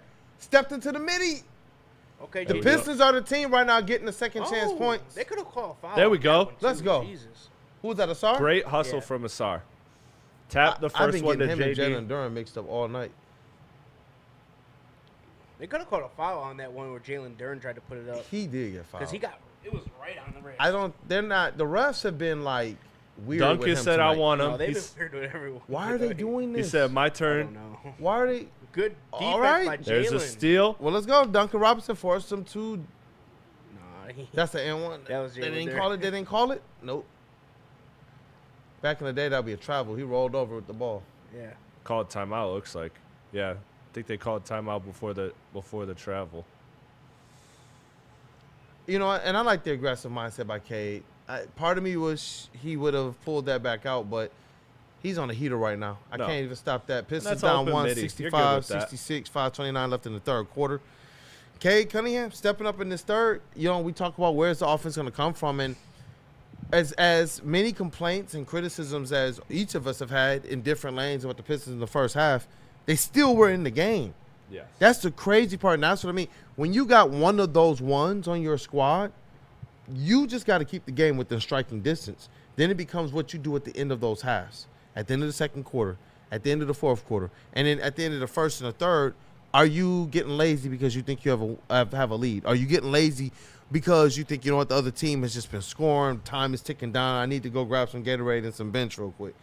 Like, who this team is at the end of these quarters and in these halves is going to dictate a lot of what they are, because I know what Cade is going to be in the third quarter. It's like clockwork. We've seen this. He's left triple doubles out there. Literally, like, we're like, yo, he got 8 rebounds and 7 assists. He's on triple double watch, and then he ends with like 8 assists. But then all of a sudden, he's scoring 15 points in the second half, 25 points in the second half. And we already know who our top fourth quarter scorer is in the NBA. That's Cade Cunningham. So it's nice to see him go into this third quarter, put it all together, and have this team within striking distance. Hopefully ready to take this lead before we get into the fourth quarter. You're down to the last 5:29 of the third. Again, the Pistons are down 66-65. Cade Cunningham on the night, 21 points, 5 of 7 from behind the arc, 7 assists, 3 rebounds. Just 3 turnovers on the night, man. Does have 1 steal, Cade Cunningham. Yeah, and I love that Cade is getting so much better at this Kool-Aid, because we've talked about it so many times. When did Cade's feel for the game, Cade's understanding of control of, okay, when do I shoot, when do I pass, when do I facilitate, and when do I initiate? And Cade has been great at that tonight. This has probably been one of the best games I've seen from Cade in that aspect. Like you said, there are a couple turnovers, but he's facing an elite defense that is keyed in on him and pretty much only him defensively. So those things are going to happen. But I like what Cade Cunningham has brought. I thought he's had a great feel for it. This is a possession where I need to shoot. This is a possession where I need to get somebody involved. I like the way he's picked his spots too. Back to the basket, pick and roll, moving around off ball and getting open in the corner for a 3. Like, he's been awesome tonight, man. And 7 of 14 again. I mean, look, when everybody likes to kill his inefficient games, well, let's bring up his efficient games. Right now, he's playing great. So, he's been awesome. You'd like to see Jalen Duren step up and kind of be that force, getting second chance points and eliminating second chance points. I think if he does that, this Pistons team is in a good position, because Cade Cunningham is on one tonight. He is. He's definitely on one. They've obviously started to shift. You can see where they started to shift the way they have been playing Jaylen Brown, and that's important because you especially don't want him to get going, but you also have to, we have to pay attention to the fact that last game, who was it that hurt us down the stretch? It was Derek White. Derek White was essentially the Pistons killer last time. So you definitely want to see them tighten up their defense overall, not just. And he on can Jaylen do that Brown, again. He's but good. Overall, he is. He's really good. 13 points already. I mean, we're talking about someone who was on the U.S. team and got minutes over his counterpart, who is a top 5 NBA player. So. Yep. Good defense from by Ivy. Ivy Finish. Ivy looks like he looks like he's He almost got limping. fouled. He slipped. Yeah. Asar. The ball Oh, slipped. Asar. Thompson again. That's what I want to see. Hey, That's Asar some has energy That's been. what he does Asar has been all great game, this bro. second half so far. He has been working the offensive glass, Jay getting Ivey- this team in Jay position. Ivy's laughing because he lost the ball when going to pick it up. And shout out to I Ain't Say That $5 super chat. Pistons Shout out. streams quickly becoming one of my favorite things at Woodward. Thank you, Chris, and new guy whose name I can't remember. I think he's talking about Jeff then. Yeah. Timo Easy. Hey, shout out, man. Shout out. We're not with that. He's like, no. That's not the one. 1 for 6 from the free throw line, though, Asar. Come on, yeesh. You think he thinks I'm the new guy? He should. No. He should have 8 points right now. Well, you smokes him another layup. Oh, I mean, man. another free throw. What they That's call probably a foul on who, Duren. Stu? Looks like Duren. No, I think the Stu, bro. Oh. Yeah, they cut to Stu, so maybe it is. is. That 3 on Stu now or 4? That would be He had 3, I three. believe. Let's see. That is. What did he do? Oh, he threw. Oh yeah, he just kind of tossed Jaylen Brown aside. Oh, and then he mushed him in the face. Oh, yeah, that's going to be like a tech. That Stu has 0 fouls. Well, they're going to look at it. So. I will beat Oh my your A, God. boy. Damn. That's what Stu just said to Come him. on, Stu. They had the camera on him long enough to, And for him to knew say he was the gonna whll say bar. it. They knew he was going to say it. And they but cut Did you the see how screen. Jaylen Brown ducked, though? He saw the fear of God when Isaiah Stewart's hand swung, when his Yeah. arm swung. Dude, that was fighting instincts by Jaylen Brown. He ducked like that was a strike. I tell you what, Stu has to stop doing this though.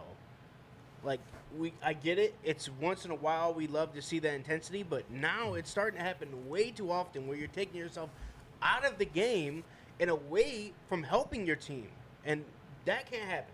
It's happened too many times. Yeah, you don't want to find yourself out of the game. And You got to what did find we that see- line. What do we see kind of hurt the Warriors when they were on their way to winning another chip? Draymond Green had to miss a game because he had too many techs. You would hate to see the Pistons lose Isaiah Stewart for a key important game Now- because he has too many techs. And I get it.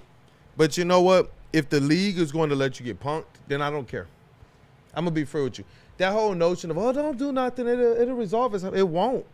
That's what I've seen about the Pistons. And what I saw in that play is the referees didn't call the foul on Jaylen Brown. That's what it was. You can't, I'm going to just do curls on Isaiah Stewart's arm and then think, as a grown man, they're going to push you off. I push my own sons off me if they're doing that type of stuff to me. You get off me. Yeah. So it's just like, NBA, do better. I'm going to put that on them. These guys are getting paid. If the referees can't be criticized, take their money away from them and let them just go out there and volunteer. But if you look at the play there, he's grabbing onto him. Yeah. He's grabbing him. Look at that. All right. Yeah, that it wasn't dunk. even a mush. It was just Isaiah Stewart saying, okay, enough, child. And Go to bed. Double techs. So they gave the double text. Thank you. That's Then. At the not very what- least. And it shouldn't even be a double text. They shouldn't. It's a reputation tech for Isaiah Stewart. Yep. And it's a rightful call on Jaylen Brown. He's Yeah. the one that initiated the contact, and that's bull. I'm sorry, I'm going to just call it what it is. That's bull. It's a foul on Jaylen Brown, and y'all know that. That's what it Yeah. is. He's sitting here grabbing his arm, and when Isaiah Stewart just puts his arm up, from the one angle, it looks like he just straight up was just like, get the F off me, but in reality, he just put his arm up, and that's how strong he is. Jaylen Brown goes flying, and they're going to call the double text.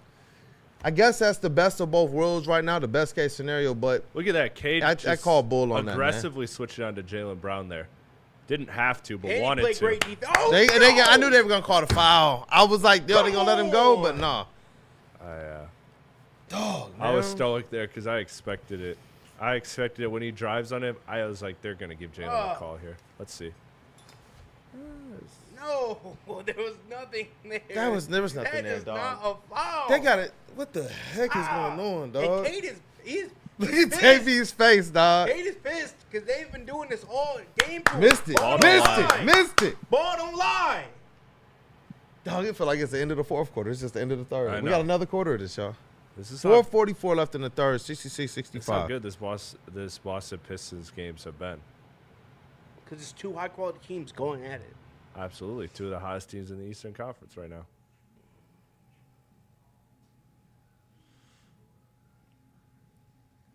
If we're being honest, the Celtics have been playing a little bit more consistently in terms Yeah. of their brand of basketball. over those last few games in the Pistons too. Oh yeah, absolutely. So it's a good test for the Pistons. A good wake up. Good. Is that Karras? Good dribble penetration by Cade and great All shot right. by LeVert. Good boy. Let me see how many of these guys my have boy now when he does off the that. bench have hit one. We said we need each guy to have like a 1 in a box score, right? From the 3. Great Yeah. defense by Jaden Ivey. Ooh, that was a tough shot. They've been hitting. They've been They're hitting tough shot shots. makers. Yep. Who said that? Cade Platte? gives the ball to Ivy. Yes. All right, I love Platte. it. I love it. Oh, Everybody but Jenkins and Isaiah No. Stewart has hit a 3. Everybody but Off- Jenkins and Stu. They've hit a 3 off the bench. No, So, they got to replay that. so Hold everybody on got a a one. minute. What are we talking about right I'm now? starting to get to the point where, you know what? Part of the Pistons' efforts to prepare for the playoffs, prepare to get screwed. But you cannot depend on referees at all. Yeah. We saw what happened in last year's playoffs. Blatant stuff that we were all saying, like, that's a foul. They're going to have to learn to play through this type of stuff. And you know what better environments than some of these? You're in the Garden against Jaylen Brown and the Boston Celtics. And the referees right now are on some whole stuff. So, whatever. Goodness gracious. Spray And out. they're still playing defense, but they got to limit the second chance points Yeah. and opportunities. Those are tough though. Those long rebounds. Those are tough. Did but they the- just call foul? Yeah. They call foul on the reach. Yeah, that was weak. But this is a very look, Wow. They're going a lot of weak calls. A lot. This a is a very lot. this is a very small lineup right now. You got Holland at the 4. Shout out to Easy. Yeah, shout out to Easy. Holland is at the 4. You got Stu. Like Yeah, that one I can't Stu's kill them not- for. he It's doesn't a, give it's him a too much hype, but it's a you long understand it. Yeah. It's whatever. Oh yeah, he's still a great rim. It's still a great defensive line, but Yeah. it's tough. The reason I highlight that is because you don't have that guy like Jalen Duren that you could just say will automatically grab that rebound no matter how it comes off the rim, and you don't have that right now. So that's why I can't kill him for that long rebound. Although it does hurt, obviously, because it gave them an extra Well, it was 2 a long points. rebound, so those. Yeah. Those kind of go. Exactly. Either way. I just don't like the soft foul calling that the refs are doing. There we go. We need to get one on our side. Yeah, There we we go. do. It can't be one way. It's going to be one way more times than not, It which is is, the but unfortunate still, thing. I mean, Especially for Cade. that's Cade Cunningham. But Put he- respect on his name. That's the reason why they call him the ethical hooper, though, because he don't get it like that, like everybody else. Can you imagine if he did? If he was getting it like some of these other top line stars? Shout Like, out, no. We're Cade. talking about 32 points per game. Easily over 30 points per game. Easily. See what the chat's on. Look at that spray on. Shout out Jaylen Brown. The, That boy is the shiny. officiating That is Beijing. embarrassing. Shout out to Aaron's. Ivy still looks rough. When should we be concerned? February. I'm really giving Ivy a very long leash because it's clear that the Pistons are too. Remember that game a couple games ago, Kool-Aid, where Ivy was having a game and they took him out because he was at that minute cap. They don't care what they have a game plan they're clearly executing when He it comes pushed to off on Stu for that when rebound. it comes Stu to pushed Ivy. him back. Here we go, So here we Jaylen go. Brown pushed off on Stu to get the Great second pass chance to opportunity. Ivy. Oh, and one. Let's go, Ivy. Don't talk about him. Let's just go, yet. Ivy. Don't talk And my about thing him is just this: yet. Hold people on. are Let him talking as cook. if this is last year, like coming into a season, and it's like, oh, Ivy's not fitting with the team, as if he's had the opportunity. Ivy hasn't played ball since January 1. Ivy is getting in his first sets of NBA action since breaking his leg. Ivy is a player who, when he was at his best during that 17-game stretch, utilized his what? Speed, athleticism, and unreal NBA burst. He was giving you He's almost 20. He's going to have to get that back. That's what he's looking to get. So certain moves that we say, oh, Ivy, what was that? It's because the speed and the burst isn't there, but his mind still thinks it is. Wait for him to be able to get that NBA stamina back, and it may never come back. But Platte is not wrong when he says you want to wait probably closer to February. That's what you want to do with And I Jaden don't Ivey. say that because of the trade deadline. Like, I mean, genuinely, like, you give him, like, a majority or half of a season. Did they let that go? Or did they call foul? They let that go? Oh, it was a foul on LeVert, though, I think. Yeah. But Stu came in there. He was not letting that go down. And he's telling You see, he's Yeah, like, Stu you is see what I'm on one saying? right now, He's dog. like, that's the type of time I need you And then on. he told the refs, too. But yeah, with Jaden Ivey, like I'm saying, I'm not saying he's going to be. I have faith in him. Yeah, I that was a believe he's foul- going that to was a foul on ultimately. LeVert. Yeah. Yeah. Oh Stu my was not goodness! letting that up. And he was. Yeah, Jalen Brown ain't trying to have it with Stu. Shout out Aaron, a member for 11 months. Ivy broke his leg last season. Oh, I Give love him Stu. time. So when you go through an injury, especially leg, breaking, Jalen Brown's Another been missing miss. free throws. and had to Selling. clean up a knee injury as well. It takes time to get acclimated. Usually, it takes you about a year to really get back to what you call 100%. So he's still, he's 100% to play, but in his mind, in his body, it's not going to be 100% until after a year where he's able to truly feel normal again. Where it's almost like you don't think about that. You don't think about the injury. You don't think about that. You give They're him till trying to get Stu thrown out the game. You look at what everyone's doing. They're doing some extra chippy stuff they're trying to piss every him off. play, bro. You give Ivy till February or longer because look, the truth is, good pass from Ivy. Good Levert, patience. Good Good patience. patience. Good patience, Levert. It's not like he's playing Karras. bad. He's Yeah. playing well. Yeah, like You can see the did rust he lose though. did he lose the ball like going up for that layup? Yes.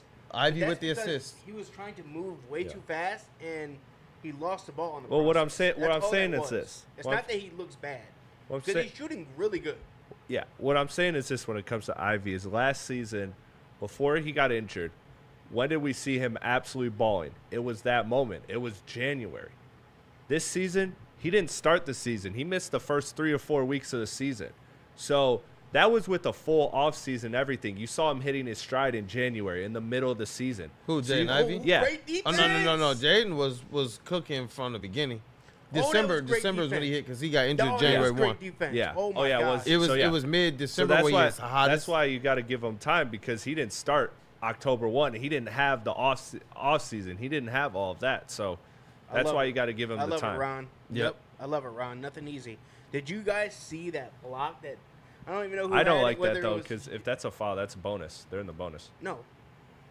Oh, yeah, I both guess, teams in a yeah. bonus, 76-72. Yeah. So it's free throws here But on he's out for just the rest missed. of the quarter. He just missed 2 free throws. He just missed a free throw. So I'm not gonna lie to y'all. I ain't in the business of giving Jalen Brown any more points. Yeah. yeah, for you. Let's see if he misses another one here. He knocks one down finally. Worst thing you want him to do is catch a I don't know if it rhythm. was Jaden Ivey or Stu that gets credit for that block, but they both met Jalen Brown at the top of the rim there. They met him at the rim. Man, Cade really did not get free throws. He is 4 of 4. Who the hell's getting Shout out free Randall throws? Smalls. He's cooking right now. He says, "We got such a strong And he missed 10-man it. deep roster. Think 2 Shout units out. and He matchup missed it. difficulty we could cause." Doing And, yeah, wonders they for me in could. fantasy, the way he's selling. Shout out to Jalen Brown. Yeah, 76-73. 2 minutes left. The Pistons are leading. Jaden Ivey at the top of the key dancing with it. Dishes it off to I Ron love Holland, it. who I gets love it. inside. Great finish. I love it. That was one thing that we highlighted during the draft coverage of Ron Holland was his Explosive. ability to finish at the rim at a Yeah. high percentage. I believe he was the best at that out of all of the wing players at getting downhill and finishing at the rim and finishing in the paint. Holland was well over 50% at that. So on over 14 field goal attempts a game getting to the rim. So shout out to Ron Holland. The Celtics are playing a little bit of a Good zone one. here. Way That to should get be a him. foul. That should be a That's foul. Bro, they really let that go?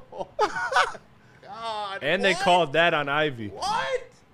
They called that reach on Ivy.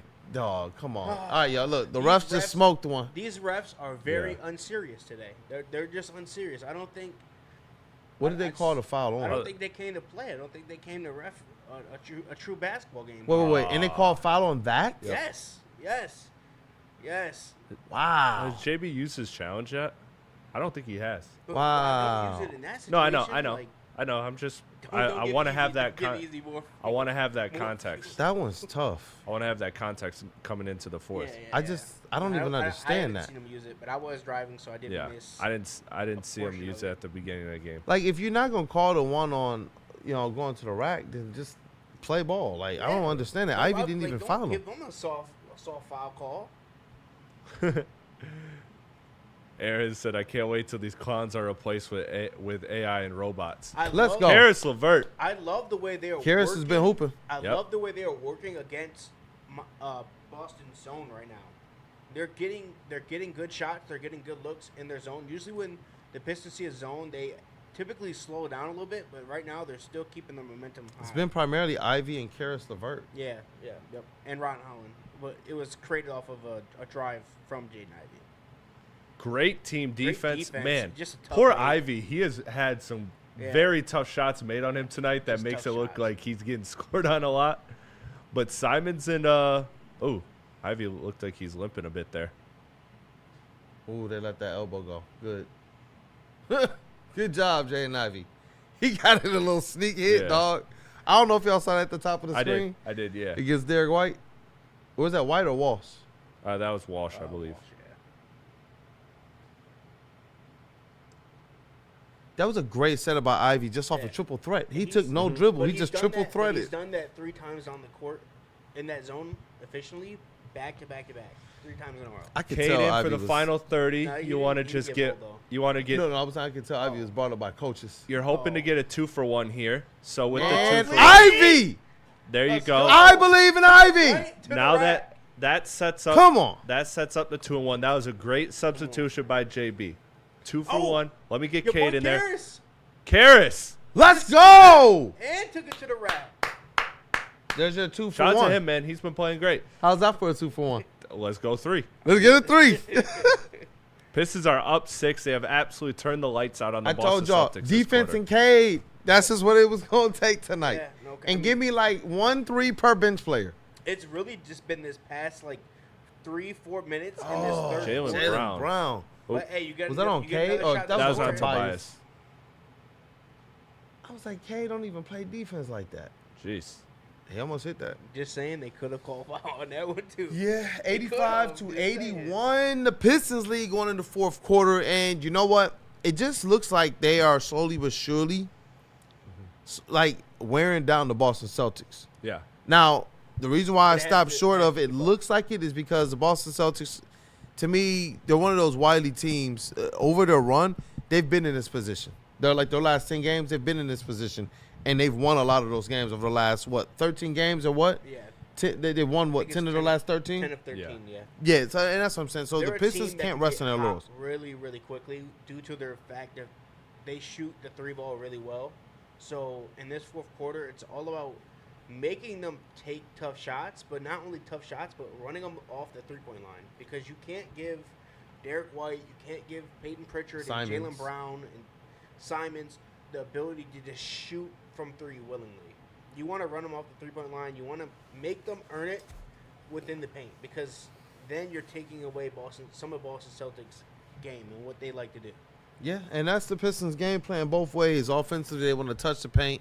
Defensively, they are trying to run guys off that 3-point line. And you're going to see players make tough shots, but they're making tough shots after taking 20 seconds off the clock versus hitting a wide-open 3. You're going to actually find yourself in a much better position at the end of the night. And that's what you saw happen in the third quarter. You talk about, scoring droughts. Well, there was scoring droughts by the Boston Celtics in that third quarter that allowed the Detroit Pistons to go and take the lead. And it came by way of what? The Detroit Pistons going out there and just strapping up on the defensive side of the ball. That's what they're going to need. It's going to be heavy doses of Cade Cunningham scoring the ball. And beyond that, it's going to be what this team does defensively to shut everything else down. Yeah. Like that's going to be a game. Because all night, first quarter, Cade Cunningham, 2 threes in that first quarter. Mm-hmm. You talk about five, almost 6 threes tonight overall. And in that third quarter, he came up huge. 3 threes in that third quarter. Yeah. And pressing the issue offensively as it relates to when he goes to the bench, you got Jaden Ivey and Karis LeVert who picked up the slack in a big way. Because a lot of times we say, hey, if this team isn't hitting the 3, or if Duncan Robinson isn't on, we might be in for a long night. When in reality, I try to study trends in terms of how the team wins over a period of games, over 20 games. And that's why I said tonight, it was one of those classic, look, you're going to need 1 or 2 threes from your bench guys. Mm-hmm. You're going to need Cade going. And the identity of the team is going to have to always be the defense. How hard they're pushing in the paint on both sides of the court. Yeah. More times than not, that's going to be what the recipe is for the Pistons. Now, when you get Duncan Robinson actually on fire, well, then that's when you got an opportunity to push this thing into a blowout. Or you get an opportunity to have, have it be a little bit less stressful game on Cade Cunningham, because how often is he going to go out there and get you, 60-70% from behind the arc? Yeah. So, Yeah. but in this fourth quarter, man, I'm looking forward to that being the recipe. That grit on defense, hustling, limiting the second chance points, and then honestly, Cade Cunningham continuing to go ham. What do you look for in this fourth quarter? I'm looking for Jalen Duren to really make a statement, turn up a notch, because I don't like the fact that the way he's played the Celtics so far, he has not yet in both games made a dominant performance. And I want to see that from my all-star center in Jalen Duren. I want to see him come out there, and I want to see him impose his will. Again, Cade is good. This Boston team is tough. I get that they're playing you a lot on the perimeter. I don't need to see the flashy rebounds. But offensively, he should be able to impose his will on this Boston Celtics team, and I feel like he just hasn't been able to do that. You want to see 85, him do what he did 81? the first game against the Celtics. Yeah. He had a 20-20 game.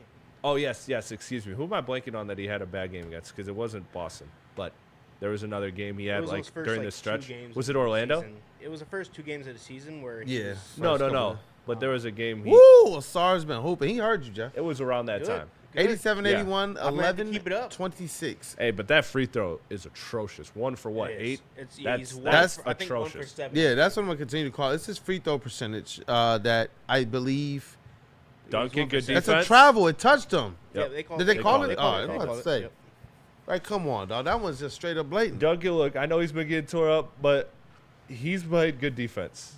He has. Like, I mean, he did his best capabilities he did on It's Jaylen Brown. on Jalen Brown. It's This is Jaylen the best Brown. effort that I've seen from Duncan Robinson in his entire NBA career from defense.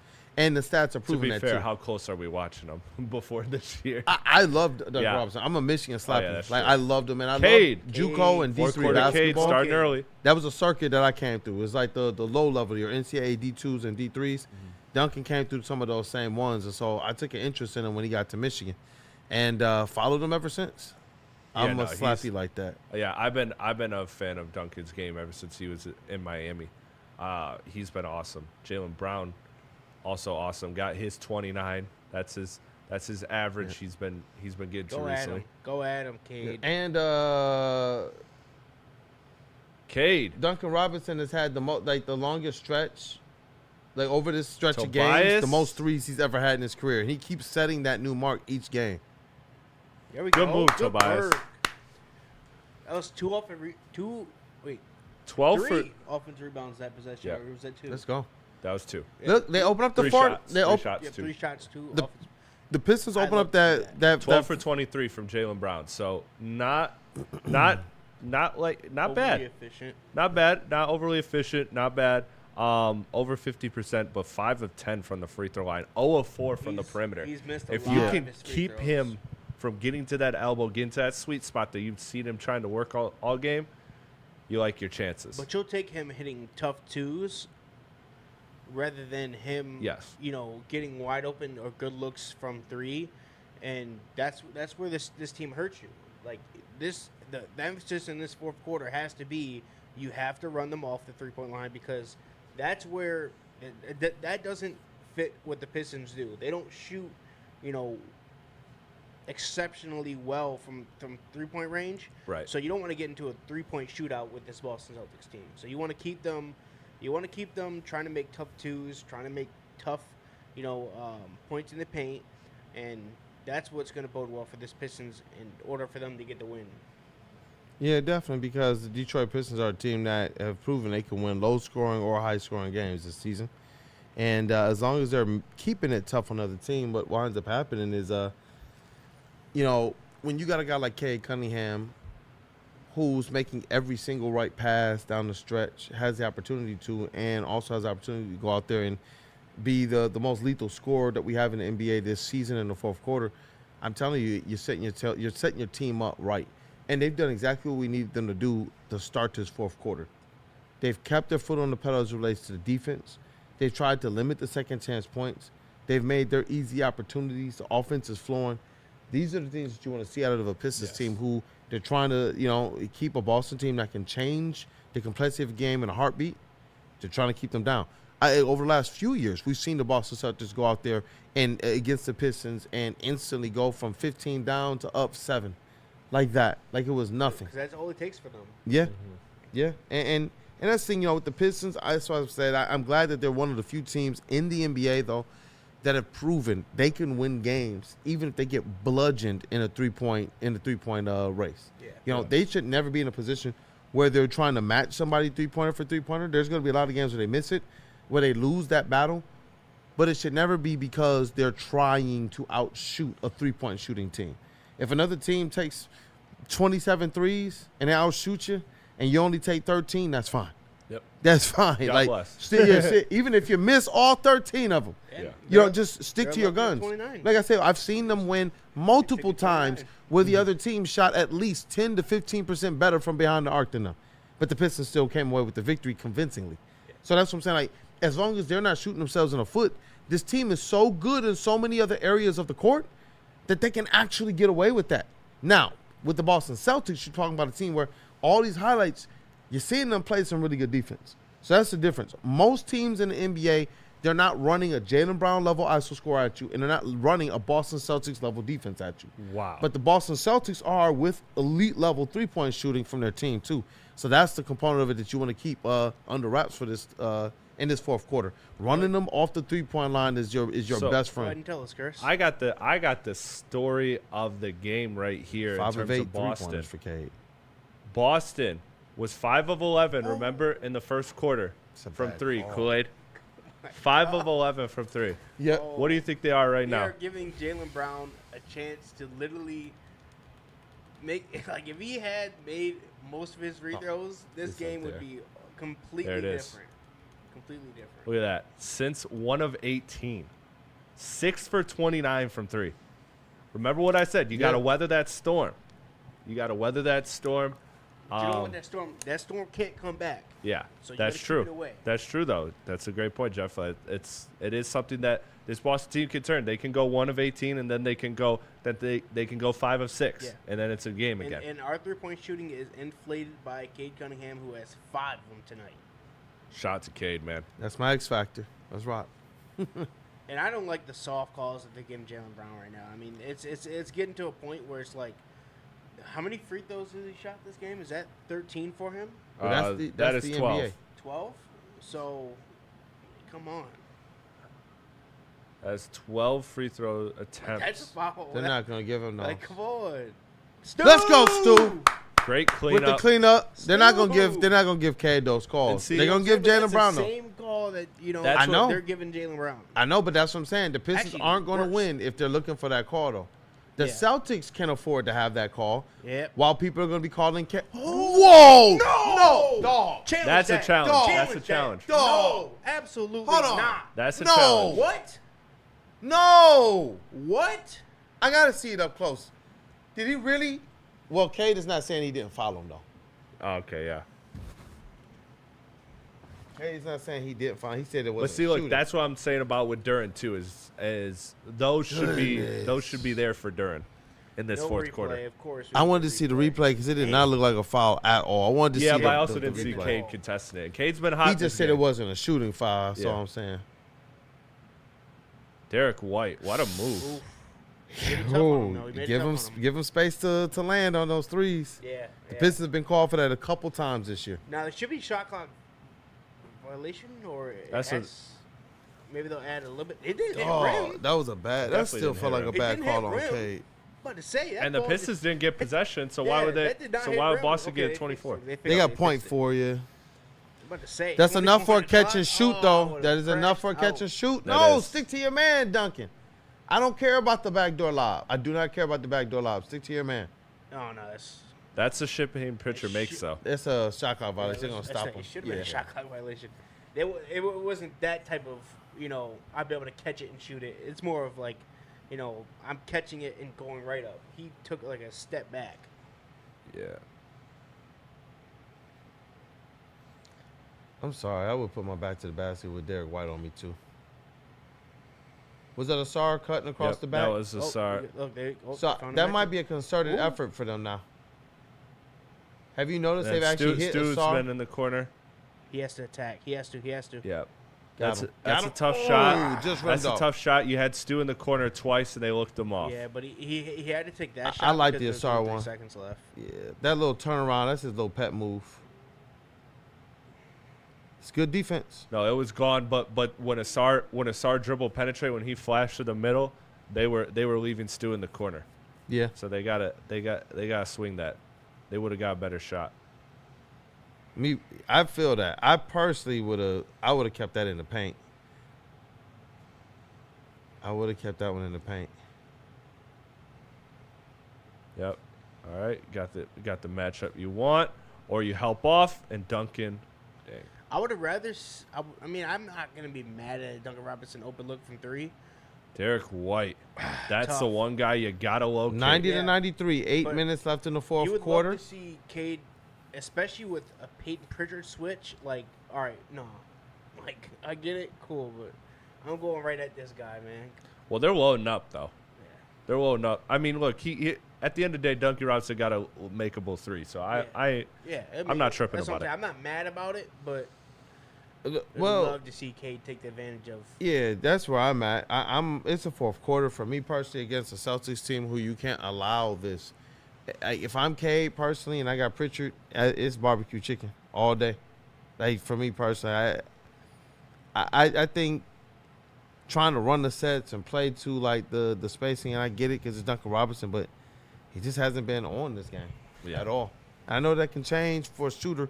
One shot is all it takes. But it's Cade. It's not like he's playing the facilitator's role, and his job is to get people like the ball. His job is to go out there and be Cade. And right now, nobody has proven that they can really slow him down. He is the best scorer on the floor for the Pistons tonight. And if it's Pritchard, I'm sorry, bro. That's dinner. Just there you go. Golly. But this is what we're talking about. And honestly, the Pistons, they have to weather the storms. This is what basketball is. We're going to continue to say it tonight and all season. It is a game of runs. Mm-hmm. And right now, the Pistons up 93-90, a little bit over 8 minutes left in the fourth quarter. 3 minutes to go until crunch time. And you know what I'm wondering? If we're going to see Cade out there to start this little stretch. I think because they usually save him for crunch time. yeah. Is he playing the entire fourth, or are they getting him a little breather here and there? I'm I think almost here's like, their breather. if they're going to You do know it, what? it's going to be here. I think the math's out because Jaden Ivey's at 17 minutes right now. You're probably capping him at 20. You're giving him 3 minutes. That brings you to a 5-minute mark. Cade from there out. Yeah, man, it might pull Cade at that 6-minute mark, too. Now, Somewhere in that question, 6 though, minute. if they But do let's put see what Ivey happens. back in, and he does get those 3 minutes, but let's say in those 3 minutes he is being very effective. You know, maybe makes a couple shots or effective. Oh, I'm no defense. doctor, but I'm all for the give him You more think they minutes. leave him in, or I'm all for the give him more or is minutes. it I'm no seriously gonna be a doctor. cat? Or is it I'm no seriously doctor. gonna be the cat. Just because he did break his leg, and you talking about a long season. Yeah. Yeah. You talking about giving him the bag?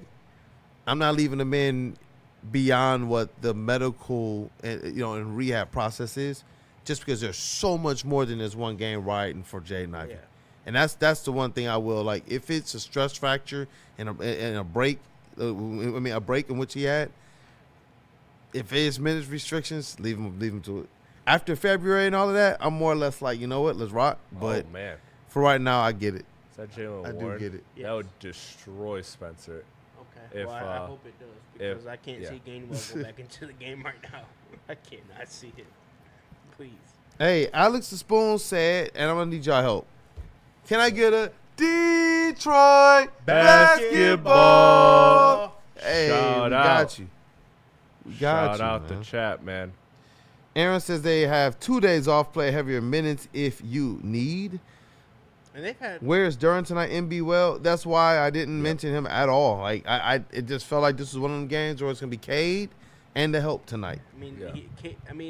Jalen Duran did get. He got a couple good looks in that second So quarter. Cade is still in. But ever since then, he hasn't really been featured as someone. Cade with the three. Oh my God. Them step in threes He's for been- him Oh tonight, my man. God, 96, that's 90. He's That's been 6. unbelievable from 3-point tonight. 7:45 in 6 of the 9. game. Jamal said, "Get this man some help." That's off. Hey, love you Jalen too, Alex. Duren It's getting fun that to see. rebound. There goes that Duren rebound. I need a double-double, but that ain't happening. Ooh, back to the basket. I don't care about Derek White. Back to the basket, that Good man. pullback by Ivy. Give the ball to Cade. Like, what are they doing? Why is anybody other than Cade shooting that shot? I don't understand that. They're counting that. No way What they foul is count that that. on Cade? God, There's no way they count that. This has been such an unevenly ref game, dog. That's his How fifth, are too. you- But how are you calling that though? That is Cade Cunningham's fifth foul. I need to see the back. That's not a foul. They're going to call those swipes. I told you guys this Even earlier in if the it's a season. foul, it's on the floor. They're at going best. to call the swipes. For whatever reason, for 2.5 seasons, they've called that on this team and on these young players. They're going to call that swipe every time, even if they're not hitting them. That's the second time that happened to Cade Yep. in this quarter. Now we talk about Cade having 5 fouls. And in Now the you last need Jaden Ivey and the to last the two catch. came off of what? Like literally Yeah, no. barely contact swipes. But they're going to call that. What do we talk about with Jalen Duren? In the beginning of the season, why was he getting into foul trouble? Because of the swipes. If these guys don't get that under control, these referees are going to continue to put it on them. And if they get it wrong, all they're going to do is give you an apology letter later, but you still got an L in the win-loss column. Exactly. Karis Oh my LeVert. God, Karis This is where you LeVert. need. Good This is take. where you He's really been need good Karis tonight. LeVert. Need him. He has. really He's do. been. I he's swear been every awesome. time we do one of these, Karis LeVert is like really good. I'll do these every game then if that's what it takes. If that's So what with it takes. Cade to make having them the 5 fouls, though, do you think Jaden Ivey is going to be the day he goes over that 20-minute cap? Well, Cade got his normal rest now. No, yeah, no. Now This he's is gonna the get time his he normal normally rest. gets his Even rest. when he comes back in, he has 5, you know? So Yeah, it's but like, are they going to I extend just that's gonna be the question. Is Cade that? coming Jaden in Ivey for? with really good defense Yes. there. Sorry to cut you off. No, you're good. The Karis LeVert is question playing the is gonna scorer's be- role right now, the ISO role. Yeah. Everybody else. Javante? Let's go. Hey, let's go. Hey. 101-93, 6:15 left The in the bench fourth. guy's doing it. They got Karis Karis LeVert made the pass. LeVert playing effectively this Cade Cunningham role. He's the one handling the rock. He's the one looking for his shot, and he's the he's one point guard. creating off of his own looks. I can't give him a Cade Cunningham role. What'd you say? Can't give him a Cade Cunningham role. I can give him a They got point guard slots. role. They got slots and roles. Well, no. Because guy, man. This point guy, guard is man. not going out there to look for a shot. Karis can go out there and look for his own. And so the role that they're going to have him play within the playbook, Combo guard. it's role. going to be that whatever you want to call it. I don't want to. I want to tell you Cade. Whatever Cunningham. you want to call it. Yeah. That's what it's going to be like. Even at Dennis Jenkins, whoever's going to step in to those minutes, they're going to have to be able to ISO score and facilitate. And that's what Karis LeVert in spurts has shown to be able to do. Yes. And a few of these games we've won this Yes. year, Karis has Absolutely. actually been the difference maker. And I think there's at least 3-4 games that I can remember specifically where he's the guy that made the difference. Against the Hawks, he did this. And against, what was one of the last games we saw? We had the live stream. Oh, There was one you came to when he went off, and there was another one we had a yeah. live stream. I think it was one before that because they gave us a dud the last time we were here. yeah. And then I think it was the game before that we were here. Oh man, what where he was had a good that? Game. It was a couple games. Was it but- Milwaukee? Yeah. Hey, DJ, I see you. No. I love you guys doing the Pistons watch parties. I Look at his name appreciate right you there. too, DJ. And I'm gonna be on this channel and on Woodward Pistons, ramping up some content for you guys, man. So stay tuned for At sure. Milwaukee? Maybe it was at Milwaukee because that would have been a stream we had No, here. no. It was a good one. He had a good game. Oh, I think it was. the game. That was the game we were at. Hey, It 101-93, was 6 yeah, minutes left. Those are home games though, so Oh, it would have yeah. been like the last away game before that. Before Let's Milwaukee. go. Devontae Steal. Green! Oh my Oh, goodness! God! Oh my God! What Aaron the hell? Javante is cleared for takeoff. Goodness! And that was on. Goodness! And that was on Derek White. Goodness! What That are they was a arguing? foul. What did they JB call? said it too. But what JB, you saw his mouth clearly. That's Yeah. a foul. That's Oh a my foul at half God. court. Yep. That's Oh a foul my God. on your head. On your head, Derek White. Goodness. Jeez. And as soon as the timeout was, And as they soon gave as, him a tech. Attack? Oh my God. What is going on right now, dog? They're trying to give them the win, bro. What is going on right now? that's honestly just like, come on, what are we talking about right now? Unauthorized baptism by Javonte Green. So they give him a tech because he baptized freaking Derek White. That's insane. Goodness gracious. Yeah, dog. you can't show any type of emotion, I guess, when you're playing basketball, when you're playing sports nowadays. You can't show any type of emotion because if you do, it's going to be called a flag or a foul. Those things Ivy, are not ooh. Oh, but that's not a foul? That's what I'm saying. The Pistons are only going to win Harris? by Oh, playing good through luck. that. I'm going to keep saying this. It was a Look, good look. It was a good look. this Pistons team is not going to get to where they want because they're going to get the calls that Boston and Oklahoma City are going to get. We're going to call it out when they don't get it. But I'm going to tell y'all, they're only going to get their dubs by playing like this. They're going out there and they're getting their own. They're playing tough. They've weathered the non-Cade minutes. They're playing gritty defense. They're limiting the Celtics to one shot. Damn. So it's Damn, like, hey, Levert. let's rock. That was an Trying to break out his aggressive. jaw. No, for real. And that's what I like to see out of these Detroit Pistons right now, man. That wasn't a comfortable Yeah. shot from Ivy. Yeah, that was wasn't. he You didn't could get you could see the comfortable. He didn't legs. get his feet Yeah. underneath him. Stop! Oh, stop the three. His first It's all one. good. But what did I say though? 97-103. Make him go get the two because three is gonna hurt you a lot more than the two is. And 103, you'll have your 97. help there inside. Exactly. 103-97, 4:29 left in the fourth quarter. You got to think Cade's coming back soon. I think as long as they're as long as they have this gap, that's a foul. As Yeah. long as they have this gap where it's 5 points, where they're still above 5 points, So- I feel like they'll try to keep him out as long as they can because he does have those 5. So the question I think has a clear answer now. When Ivy and Levert came in, it was who's Cade coming in for, and it's definitely got to be Ivy. This has been a very good night from Levert. You love what he's giving you. You absolutely they're keep gonna him in. cap. They're gonna cap Ivy anyway. Boston with the challenge on But that. I do love what Ivy has done defensively when matched up against Jalen Brown, because he's made it really tough on. Ooh, that might not be it, Yeah. unless they're calling it on Jalen. Either way, it's a block that's out of bounds. I mean,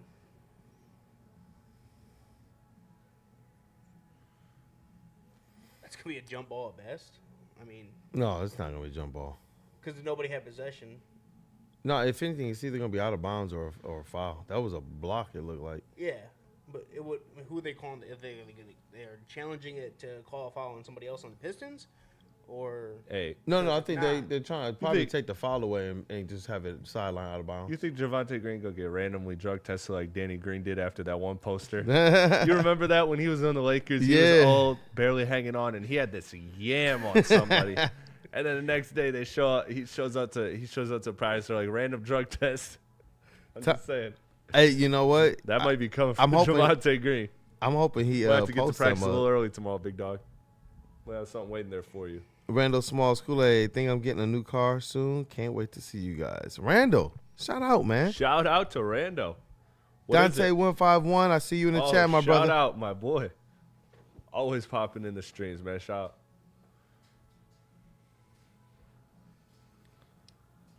Foul. so it'd be interesting Ray to see what. or what RJ happens Graham here. says foul on the elbow. I agree. Thomas says foul on the face. Look, the chat can't even agree where the foul is. There's so many fouls. And I think Garris just said he got hit in the face. Yeah.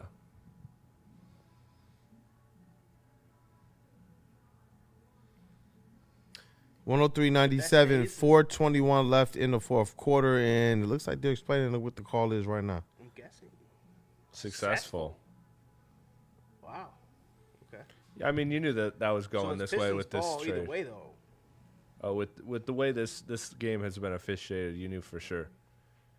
Blaha, How many would that have been on Jalen Brown? Oh, good point. Good point. Maybe that's why there was that challenge, to be honest with you. But Jalen that's why I'm Brown not- currently So has he would have had. 3. 2. Yeah.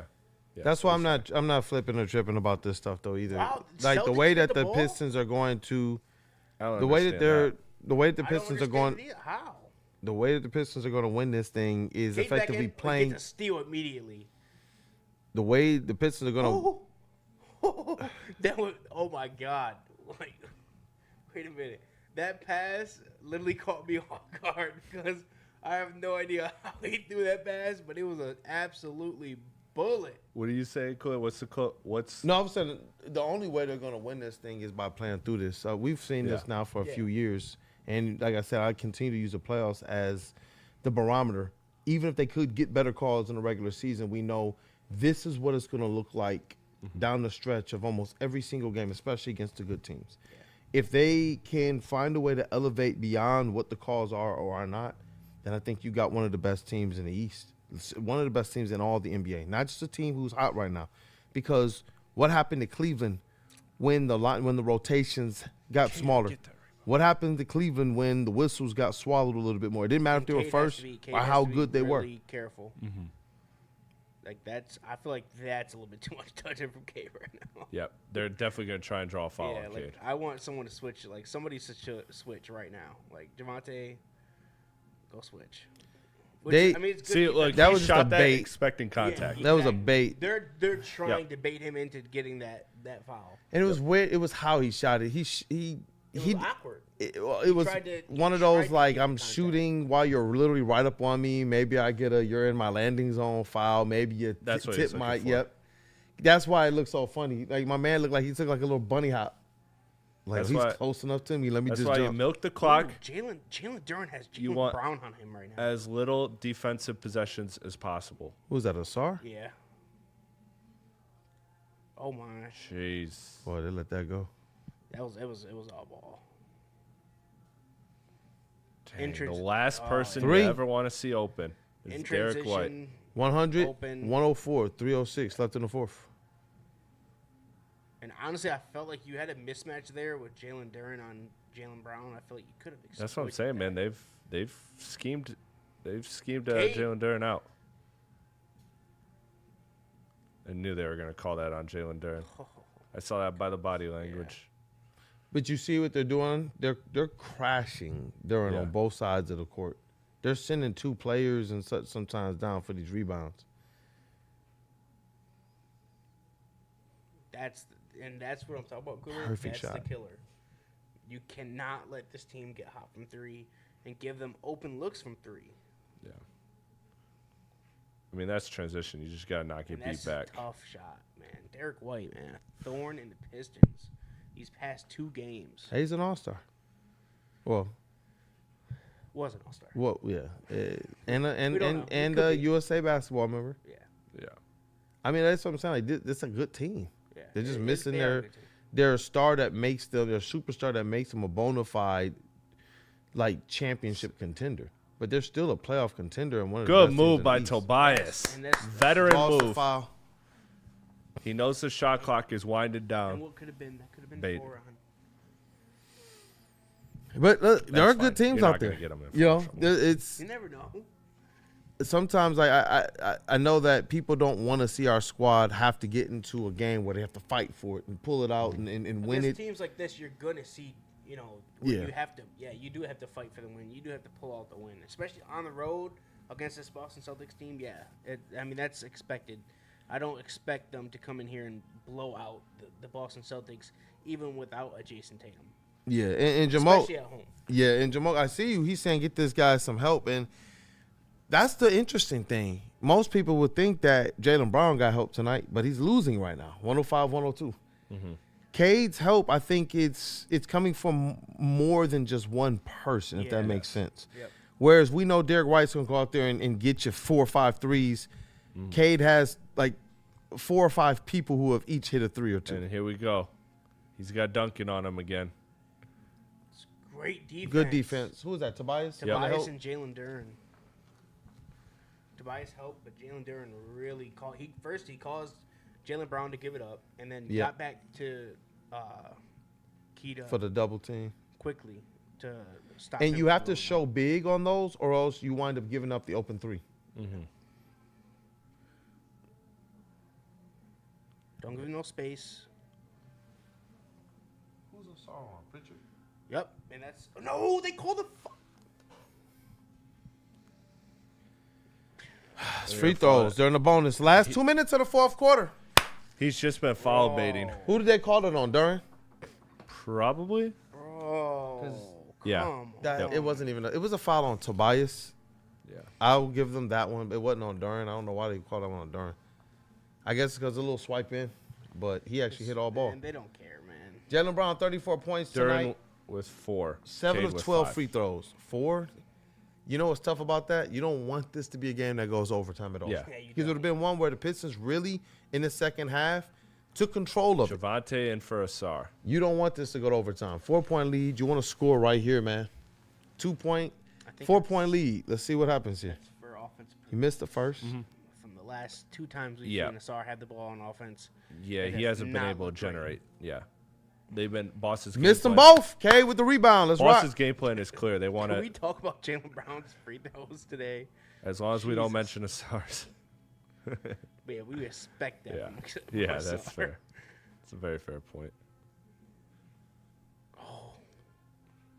Good. Good shot. Dang. Oh my goodness. That's it's most Let's insane go. thing. Cade didn't even take the pick, but the other, like the big defender, the center, Yeah. still rolled down Yeah. with Cade. Like that stuff is crazy to me. The So way you to see, defend this man. you see how they've gone away though from Good Oh my defense, but he God. smacked that mug, dog. He is going crazy. Derek White is in fuego right now. 105, 108. This is now a 3-point game. 5 of I feel like the Pistons got to hit a 3, bro. Damn, that's crazy. My buddy's parlay hit. Oh, double team, late double team on bet- Cade. He still gets He it. bet 5 threes, a block, and 20 points from Derek White. That's crazy. That's such a block, too? crazy parlay. Woo! Oh. Oh! What does that smell? Hey, May. That man's stinky move. Man, Cade listen, Cunningham. Oh my gosh. He invited that man to dance with him. It was the reverse between the legs from Cooking back the Whites. to the reverse spin right off of that. Shout out to Cade. What'd you say, Platte? Cooking the I Whites. can't say that. You can't. Yeah, he can say that. I can't say that. I can only half say it. Let's go. I Cade again, dog. 105, got you. 110, You got 50 passed. seconds left. Let's go here. Let's go. Oh, Cade. Oh, he passed it. I feel like he should have attacked. What? He You should could have tell attacked. Tobias wasn't ready for that. He should have attacked. Duncan. He should have attacked, though. Yeah. Whose I would've- ball is If I'm it? Cade, I just live with it. I'd throw I live with down, it. though. Yeah. Yeah. It's Pistons ball. It's Yeah. Pistons ball. That's your chance to make the statement. And JB's Put the telling him- exclamation mark yeah, on the game. yeah, and JB's telling him short time here, too. Yep. Come on, Cade. They're going to look to get it into Cade. Come on, think, Cade. Immediately. They should If honestly- Cade is not the one taking the They ball should try to out, find a- usually they got Cade taking the ball out. This is That time, interesting. I don't think they did that. Yeah, that's what I'm saying. It's interesting that on that one, they're like, hey, you know what? You almost want to see him like go post up, short corner, and just go make a shot. I'm telling y'all, look, the Detroit Pistons, this is the way you want to get it. Would I love for Cade Cunningham to get his foul shots? Yeah. But you really going to force this man to go out there and bust you for 30 points? Ethical hoop you to a loss every single night? I love that. Getting his Pistons that dub, this is the way we get it. What did Adam Sandler say in Uncut Gems? This is the way I win? Yeah. This is it right This here. is how I win. This is how I win. I mean, think about it. We can be frustrated that the calls are not even. We can be frustrated that Cade is getting hit. We can be frustrated that it's a little closer than it probably needs to be. But they're literally winning right now. Yeah. And they've been doing this all season like this. Challenging? These They got another challenge? It's successful. successful? What the hell was the Oh challenge? my God. What did they challenge?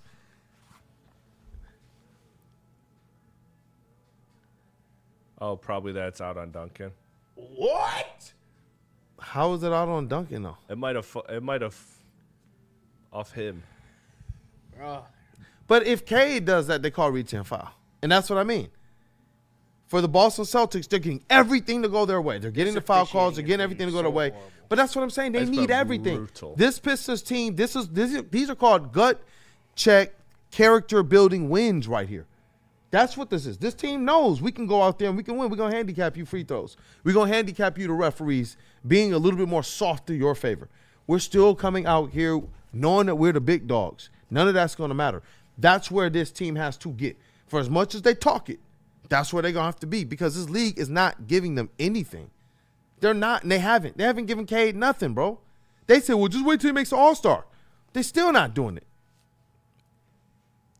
Good close Let's out go. by Cade. Good closeout. Honestly, Okay, they're giving it to the Pistons. I thought Cade might have got a piece of it. I thought don't maybe think he that's did, why no. it was an air ball. No, it was what we talked about earlier. Sometimes people think, oh, that's open shot. No, when the defender's running out at the three-point shooter, even a good one, what I tell you, they always hitch. My coach used to tell me in our Right trainers that away. there's science. We've seen it happen 3 times No, tonight, they're not in the bonus where they just yet. ran out at the three-point shooter, didn't even close out completely, and what did we see? An air ball on guys that generally make these shots. Derek White's done it now. Pritchard has done it twice. Oh, yes. Wait, they let him And you get away you with get that some- push-off? You get to get some time off the clock. They're not going to foul any of those guys. They're not going to foul Duncan. Those are 2 buckets. But look Too how late. much time. Too late Look now. how Yeah, much they had to. time, Yeah. Yeah. They waited to the end. Yeah. That's 10 seconds just came off the clock. How perfect, too, that they just left it in Duncan's hands and everybody else just went away. Did you notice that? That's the most ISO space Duncan's getting in his career, bro. No.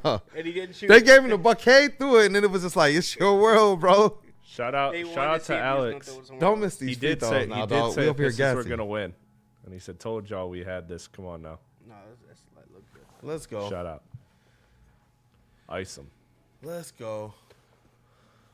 put him away." Man, let's pull up this box score already. I already know what it's going to be, man.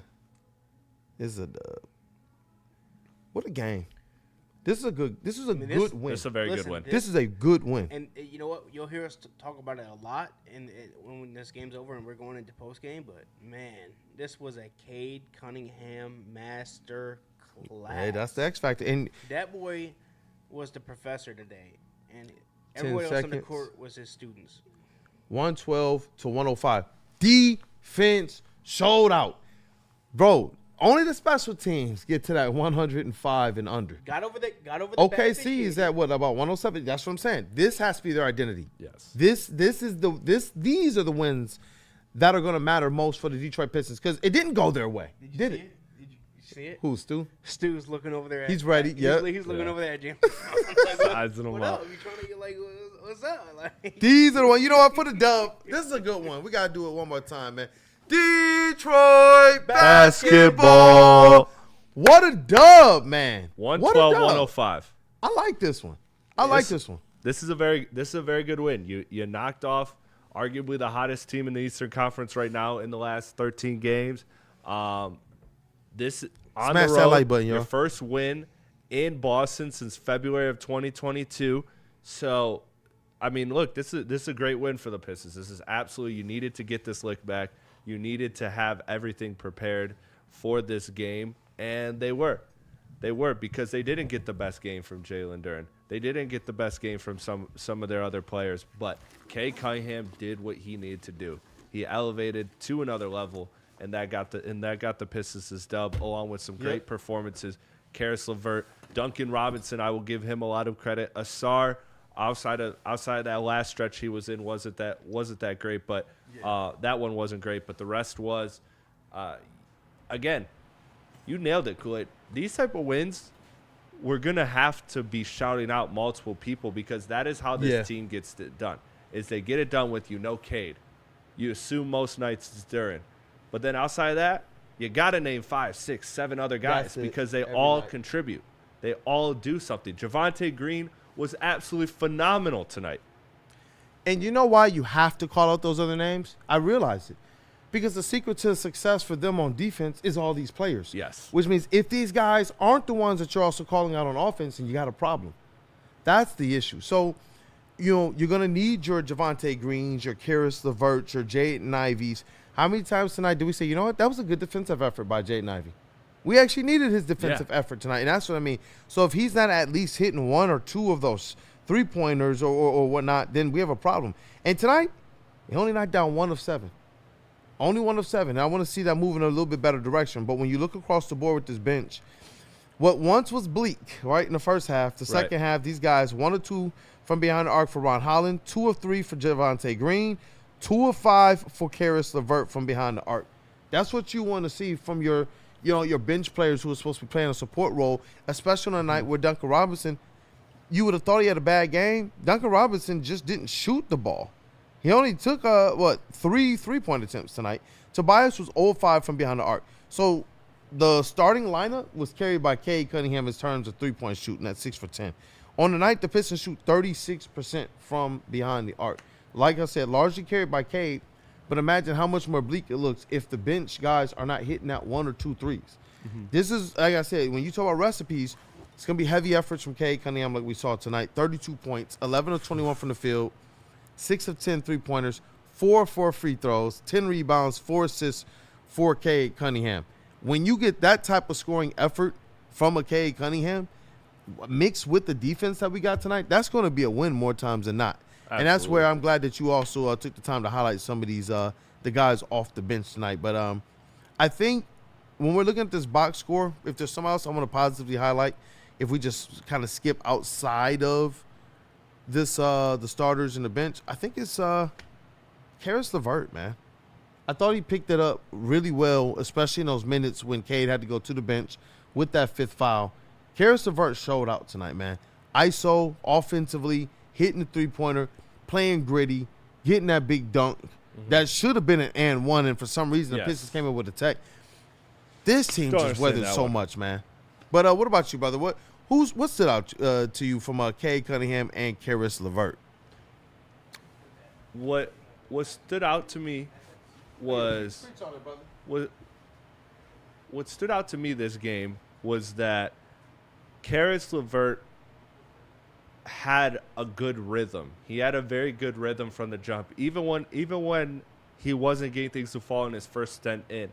In that second half, he turned it up, and he's done that kind of more often than not. The first stint, not so great. The second stint, you lock in and you get better results. But I thought from the jump, I was impressed with his feel for the game. He kind of just understood his assignment, looked poised, looked ready for the moment. And so Cade Cunningham, I mean, what more can you say? Cade Cunningham, the knock on him all year has been 2 things. It's been turnovers and it's been 3-point percentage. And tonight, he absolutely did well with those. You know, so Cade Cunningham was great from beyond the arc. I'd love to see where this ranks. I'd love to see this be a springboard for him too, because we kind of saw it last year in February, right, when Cade really turned up shooting 3 that second half of the season. It started with a good game, and it kind of just springboarded into several good games. So I'm very curious to see if Cade is now going to start kind of surging and picking up his production from 3-point. Because if he does, gentlemen, that unlocks so much more for this team. They already guard him, and they respect him even when he's not shooting a great percentage from 3. They close out to him. They contest. They make sure not to get him a rhythm. But when he is doing that, when you have to just press up that extra step and you allow that little more space for Asar, who's flashing to the basket, or Jalen Duren, who's rolling, like those extra things, just get a little bit more space. You see this Piston team do wonders with it. And tonight that was it. Cade had real gravity tonight, and that was a big difference. So shout to him, and then again, shout to LeVert for doing what your role is. Your role is to come out and be the leader, the combo guard in that second unit, and the Cade role of the second unit. The combo guard in the second unit. He did that well. He came out as a lead guard, and he did what he needed, to do. Well, you want to hear? Yeah, that was great. You want to hear what the Pistons have done in the month of December so far? I think Cade is working on another Player of the Month award. Okay. The Pistons in the month of December, they beat the Hawks 99-98. December 1st. The Bucks 113 beat them 113-109, and that was a game that we said, you know what, that was an unacceptable loss. And we all knew that. Like, that one shouldn't have been a loss. Ever since then, Pistons 122-116 over the Trailblazers, 124-112 over the Bucks. They get right. 142-115 over the Hawks, and now over the Celtics 112-105. And you know what's interesting about that? A couple of those names in there, a few of those names in there are going to be playoff teams. Yes. And the Pistons are still going out there and handling it. Now, the rest of this month, it looks like this. They're going to play the Mavericks, the Hornets, the Trailblazers again, the Kings, the Jazz, the Clippers, and the Lakers. Hey, what we saw tonight against the Celtics, that is the recipe. That is the blueprint. Yes. Whether you're giving us the foul calls or not, you know, whether you're going to let us play soft or physical, we're still going to go out there and make sure that we play to our identity. When they say that they want to touch the paint first, this is something that, you know, outside of like Cade Cunningham, this is what all the rest of this team needs to be doing. And I'll be remiss if we don't go through these team stats, which also tell the story of how this team did as it relates to touching the paint. And we'll get back to the box score player by player after that. Before we get I'm going to read these, and I want to get your take as well on Cade Cunningham too, Jeff. But the team stats tonight, the Detroit Pistons, from behind the arc, they actually outshoot the Boston Celtics by 10%. Pistons shot 36% from behind the arc, and the Boston Celtics 26% from behind the arc. That was something you were trying to highlight earlier, Platte, in terms of the Pistons turning around this game. Is because at one point they had held the Boston Celtics to 1 of 18 stretch from behind the arc, and they absolutely sunk their three-point percentage. Free throws, 70% to 68%. That went in favor of the Celtics, but in the fourth quarter, that actually went in favor of the Pistons. In large part to Jaylen Brown missing about 3 or 4 free throws in that fourth quarter. But the stats that I really, really love here, 39 to 37 rebounding for the Pistons.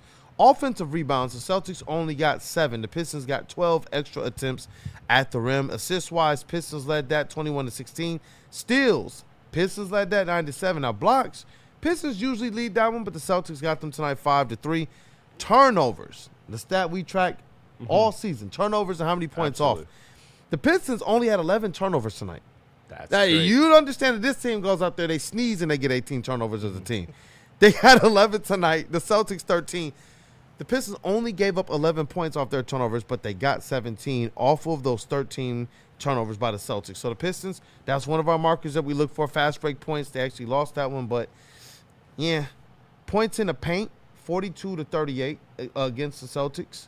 And fouls, they actually called them pretty evenly, but the Pistons had 3 technicals, 2-1. This was effective, like I said, a prototypical Detroit Pistons game. They moved to 21-5 on the season, and some close margins tonight, but they came away victorious in these stats that matter and overall in the game as well. But what about you, brother? Anything that stick out as it relates to these team stats and the man, Cade Cunningham? I feel like not only are the Pistons, keeping their turnovers low this game, but they also they shot something that's a little concerning, but good for one player especially. We've seen Cade go for free throws, which he should have had a lot more, and maybe that could have skewed it a little bit. But he had been struggling, especially given the fact that he did miss free throw against the Celtics the last game against them to really ice it. He was 100%, but them as a team, 68%. And I know that's skewed by SARS 1 for 7. Yes. Also, Yeah. But you like to see them do a little bit better in that aspect. But we talk about Cade Cunningham with a master class performance. That's a double-double, 32 points, 10 assists. And really, he didn't really have – you only look at like maybe 2 plays that I've seen, Chris, where he had bad turnovers. Yes. Which, that's what you love to see from Cade Cunningham. Keeping the ball safe relatively than making those bad turnovers. But he went out there and he put a masterclass on. It was a performance. This might have been one of his best three-point performances we've seen. He shot 10 three-pointers. He made 6 of them, 60% from three-point line. But he was aggressive. And one thing we talk about, not seeing Cade be aggressive, more of just, trying to help other players get going and setting up other players. Tonight he was aggressive, and he did exactly what he needed to do for this Pistons team to get a win. He was aggressive in the first quarter. I seen him hunt for his shots a little bit in the first quarter. And then that parlayed into the rest of the game where he had it going. You kind of get that. He had kind of had that feeling where he was going to get going tonight, and it wasn't going to stop because of the fact that everything seemed so simple for him tonight. Against a really good Boston Celtics defense. They have really good defenders. Jaylen Brown, Derek White. Those are really good defenders. Very rangy wing defenders that can switch everything and in a pinch Jordan play Walsh, the 4 and the 5. He's lengthy, and he plays good defense as well. So Yeah. It was really just a Cade Cunningham masterclass tonight. That and I'm gonna continue to say that's why I was like, look, that's my X factor, man. Like watching these games, the last 5 years and looking at him in particular, this is just what he excels at, especially in games like this, where you need a special performance from your guy. Like you think that the Pistons are amiss on the fact that there's no otherworldly secondary scorer out there with Cade? No, they know that. They know that it's going to take a team effort each and every night from the rest of the squad to make something happen for Cade Cunningham in the Detroit Pistons. So that's where, against these top-line teams, I'm looking for Cade to go out there and be a top-line guy. You looked at Jaylen Brown and what was he doing in the first, and I get it, different position. Well, different responsibility than Cade Cunningham. But when you are that scorer, I know Cade's our facilitator. Cade's also our best scorer, too. Some nights you just have to push that throttle.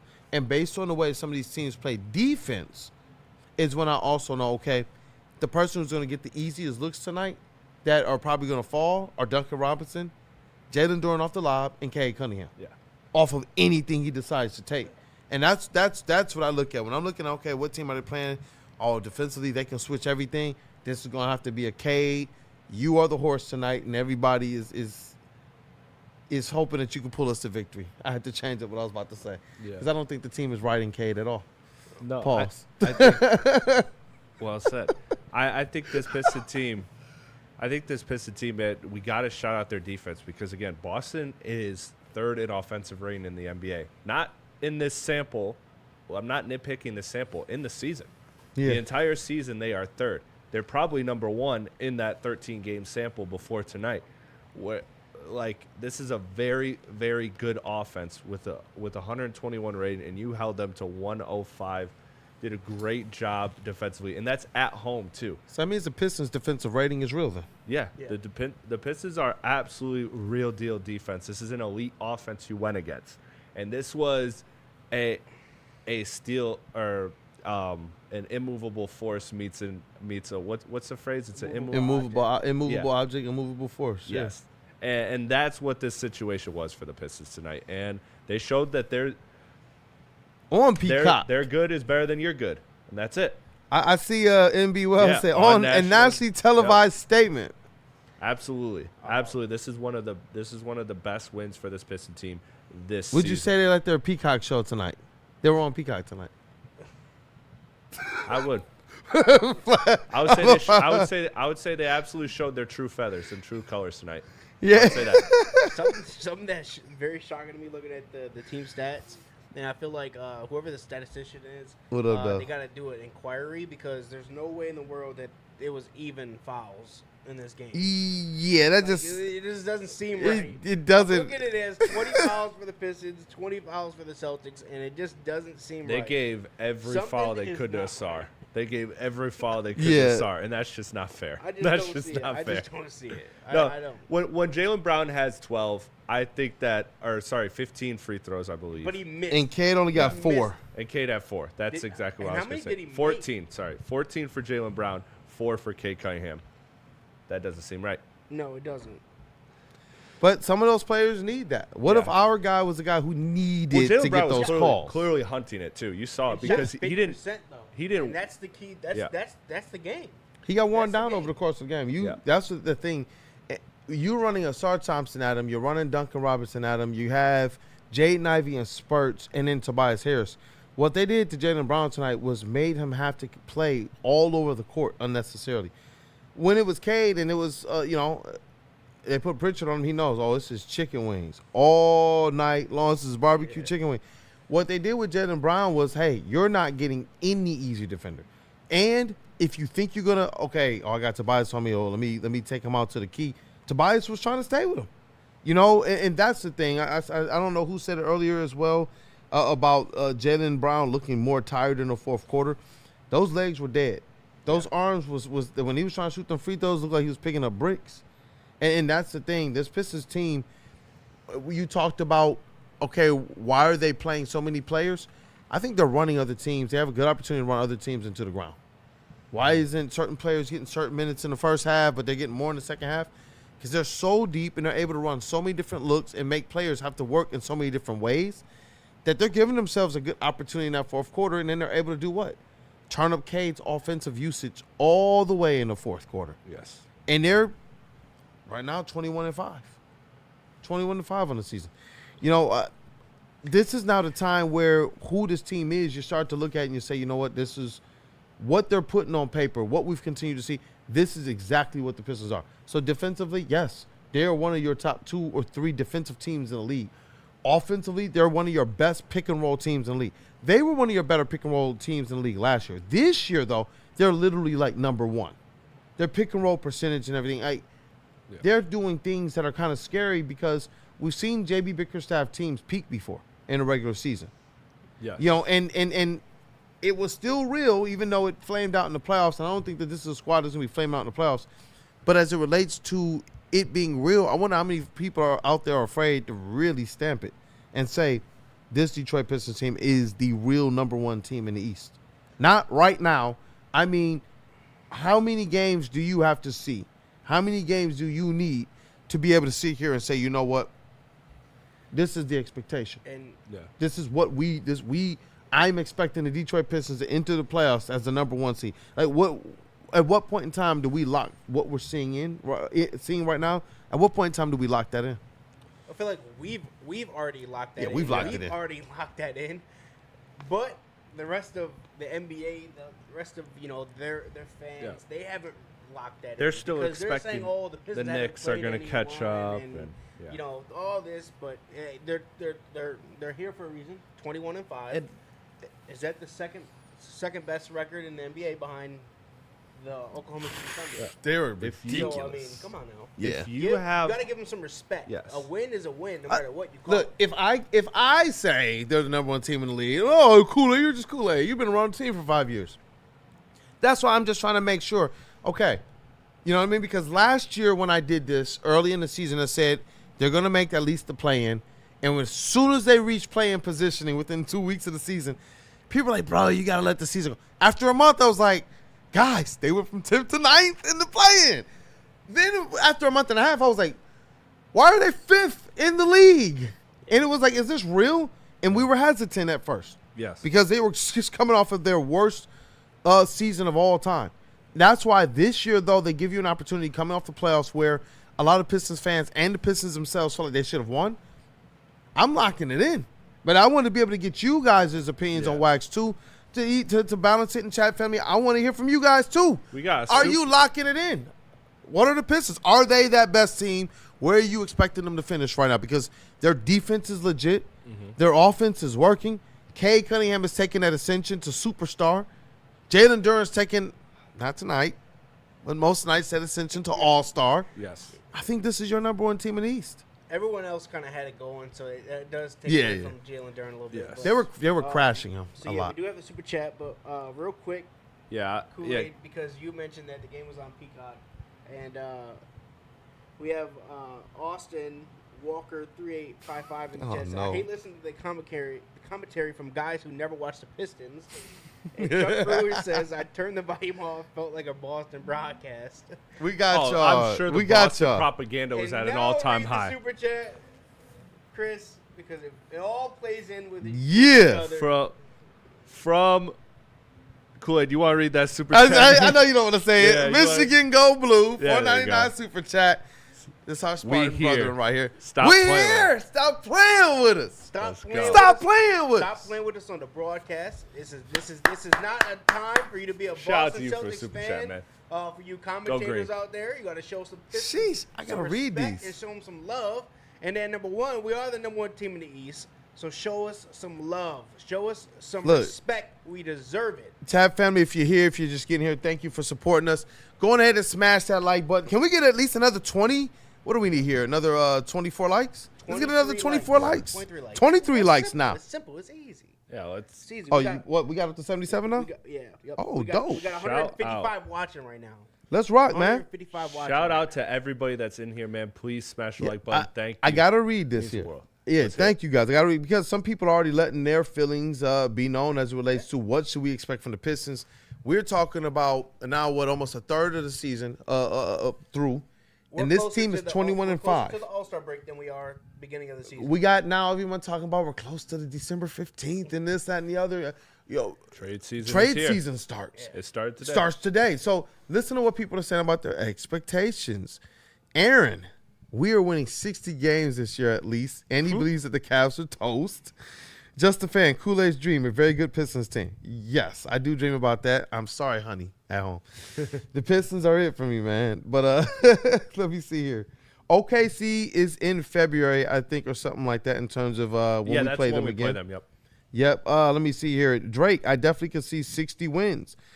We got to see how we come out after the All-Star break. You got people who are really, really bullish about what this Detroit Pistons team can be this year, and I'm surprised. I didn't know if people were honestly taking this early season bait that we see right now. 21-5, one of your best defensive teams, your best paint team, your best pick and roll team, your best lob connection team, and it doesn't even matter if they're hitting a three or not most nights. And that's not because they could go get somebody that helps them shoot threes better going into the break, going into the trade deadline. They can go out there and grab another shooter from somewhere else that is looking to, offload and get some picks. So I mean, it is possible for this Pistons team to get better, and they will be able to get better even with this deep rotation. And that's why they have it. That's why I didn't trip about that little skid they had after their win streak, right? Where they lost a couple, and then since then they've won 6 of their last 7. And we know that one game that we lost was the Milwaukee game, which we all felt was very, very winnable, and you blew it away. That was a disgusting loss. Yeah. That being said, that look, this is a season you are going to have ups and downs. I'd rather my downs be in November, than in April. Yeah. Like I think that this Piston team is the blueprint, and that's why I pushed hard on you about the Asar thing. Was that I think that again they have such an emphasis on the end of the season. I know that everybody looks at this team like, oh, this is young. On 2K, we just play these guys 35 minutes a game, and it's fine. But I think if you want to keep that physicality, you need to have a deep rotation. You need to preserve these bodies because, look, let's go across town, the Detroit Lions, and what they're known for, their MO, their physicality that they brought, and you see it wearing on a lot of their players. So there has to be a level of load management. There has to be a level of protection for these players in order to keep them so that their best basketball isn't before Christmas, that it's after Easter. That's what you want. If their best basketball is still on the way, we got a really, really, really good team. And it should be. It should be, right, Kool-Aid? Because it should be. That's why looking at it. I applaud your statement. If you're looking at it, this is all young. These are all, for the most part, young players. Veteran players that came in are new to this team outside of Tobias. Still have a wild card in Jaden Ivey. Yeah, still have a wild card in Jaden Ivey. Exactly. That's exactly where I'm going next. Is you still have that what that could be. You have so much reason to believe that your team should be better by March and April than it is right now, which is scary because what it is right now is the number 2 team in the league and the number 1 team not playing on Christmas. The NBA dropped a ball there. Yep. I'll tell you that. Look, I'll tell you that. Pistons better get a damn Christmas game. They haven't had a Christmas game since I was a kid. Look, this is their prove it year. This is their, all right, you made the playoffs last year. Are you a flash in the pan? Are y'all the Atlanta Hawks? You know what I mean? Are you fading back to earth? Are you guys basically going to be in the middle of a pseudo new rebuild while your stars on the bench? You know what I'm saying? There's a couple teams doing that right now. Shout out to the Grizzlies. we did get hot with Cade. Let's be fair. We all remember. We all were Shout there out Dennis. Trae Young ended the Knicks playoff series and waved goodbye, Ice Trae, and all that, and then the Atlanta Hawks have been basically nothing since then. But that's why I'm glad we're talking about this, though, because, we can go through I'm glad we're just having the conversation tonight rather than even the box score, because I think it is time to think of the team differently. It just is. We're almost at, 30 games in the season, man.